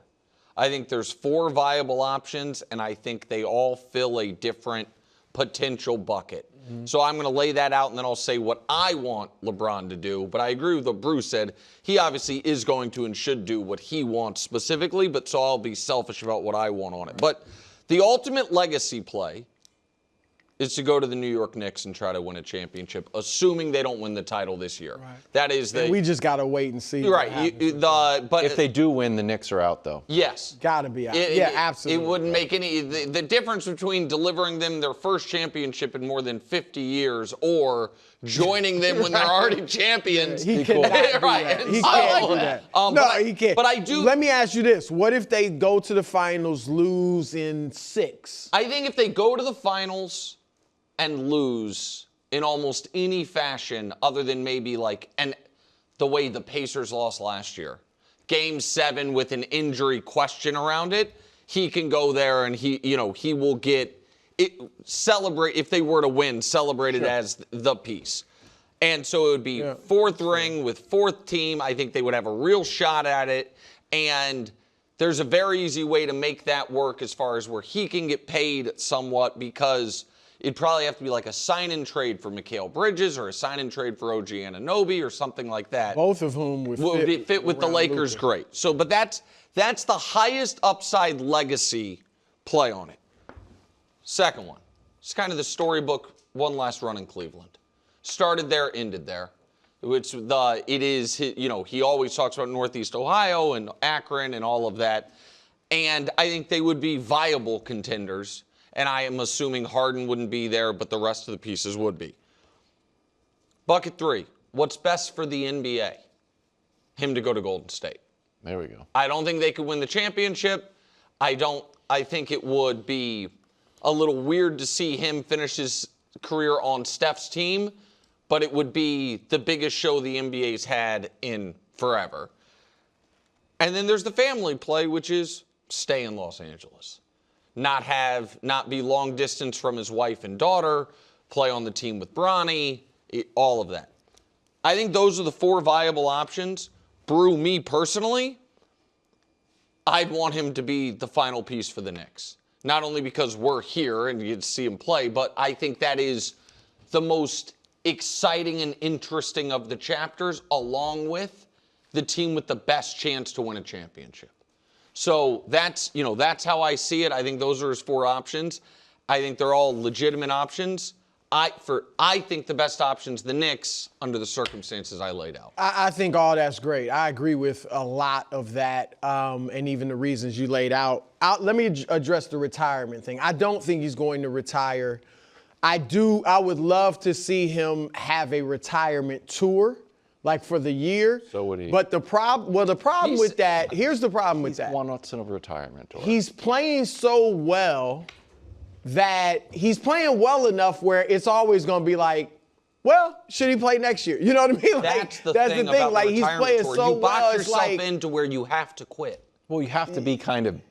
That's why he's not. Probably next year is not the. No, last but that's year. no, because next year, I mean, if he doesn't play that well next year, then maybe he decides to retire, or maybe says I'll play next year, but it's a retirement tour. Yeah. But if he plays fairly well, it's like he's playing well enough where I'll consider playing again next year. Yeah. So I but think like that's standing ovation. Like when I went to the Garden to see the Lakers, there was no vibe of retirement tour. No. And I thought it was going to be like standing ovation or a little bit like because he's nothing. still playing well enough where everybody's like, Yes. you can see him playing next year. Go ahead. The other thing is, if he's on a contender and they really have a chance to win the championship, that's going to outweigh a possible retirement. Like if he plays on the Knicks next year and they're going for the ring, that's going to outweigh his retirement. Correct. And so it'll be interesting. He almost has to fall off Or be on a great bad team. deal. It's weird. Like Kobe's to have last a year, the team retirement was tour. not good. Jordan with the Wizards, the team was not good. So you knew when his last game was going to be. Yep. If you're on a playoff team, you never know technically what the last game is going to be. Right. So, but right. go ahead. Yeah. So the retirement is that. I agree with you on the teams. Cleveland, look, I'm going to say this, and he didn't win a championship during his first stint in Cleveland. I was there a lot then. I was in Miami a lot. Back in Cleveland, I was there a pretty good amount. I haven't been to LA a ton, but I've been there for some of his games. The atmosphere during his first run in Cleveland was the best of any of his stays. Wow. Without question. Wow. It was awesome. And even when he went back and won a championship there, it wasn't the same because it was almost like there was this air of innocence. His first run, he was a hometown kid. They were a great team later in his stint there and going for a championship. Nothing was like, even when he went back, it wasn't the same. So I say that to say if he went back for an Act 3 in Cleveland, it would be pretty great. Yeah. I think the best way for that to happen, and this is a deal that will work for the Lakers and the Cavs. Okay. How about a trade? And I know sign and trade is tough for them, but maybe a trade of LeBron, if they could do this, for Jared Allen. Jared Allen with Luka would be phenomenal. And obviously you get LeBron. So I wouldn't mind seeing something like that. Harden is interesting. I don't like Harden and LeBron Harden together. would have to be gone. But I'm wondering how Harden's going to be gone. Like, I wonder, was there a wink-wink deal where he's going to get a contract extension? A lot of people saying he's going to opt out, get a 2-year extension with the Cavs. Or if I'm Harden and I don't get that, I'm not opting out. He's has a player option for $42 million next year. Where is he getting $42 million from? Nowhere. In the league. So he might be there. I don't like that team. I think ultimately his best thing is to stay in New York. In LA. New York, we have to wait and see. Let's see what happens with the Knicks. But stay in LA. They have tons of cap room. I'll get to this after this next deal. They're one of 3 teams that's going to have cap room, Chicago and Brooklyn. Obviously, neither one of those is attractive. So go out and get a bunch of players that you need, young players you need, 3-and-D type players, and I'll have a list of that in the next segment. And then LeBron re-signs with them for whatever amount makes sense. If this was LeBron's last game with the Lakers, was his tenure a success? Absolutely, unequivocally, yes. And this is where I think there is such a wild double standard for LeBron compared to other contemporary stars. And I'm not even talking about the points record or anything with Bronny. I'm talking about his Lakers team success. Since LeBron's been with the Lakers, only the Celtics have the Lakers clearly beat in team success. No team's won more rings. No team's been to more finals. There hasn't been teams that have been like consistently in the finals. The Celtics have been to 2 finals and won 1. The Lakers are then tied for second with a bunch of other teams on been to 1 finals, won 1 championship. OKC obviously in a month might eclipse them. And then LeBron's this is what I would ask. Has Jokic's career with Denver been a success? Has Giannis's career with Milwaukee been a success? Because They have been better, though, than LeBron with the Lakers. Well, here's what it is. I don't see MVPs. That's no. I'm talking about team success. I know, No, but no. I'm just saying No, you of got to course. factor that in. No. But I'm talking. That's why I said I'm not even talking about the point record or anything. I'm purely talking about the team success. Yeah. This is LeBron with the Lakers versus Joker, who's been with the Nuggets for 11 years. Giannis has been with the Bucks for 13 years.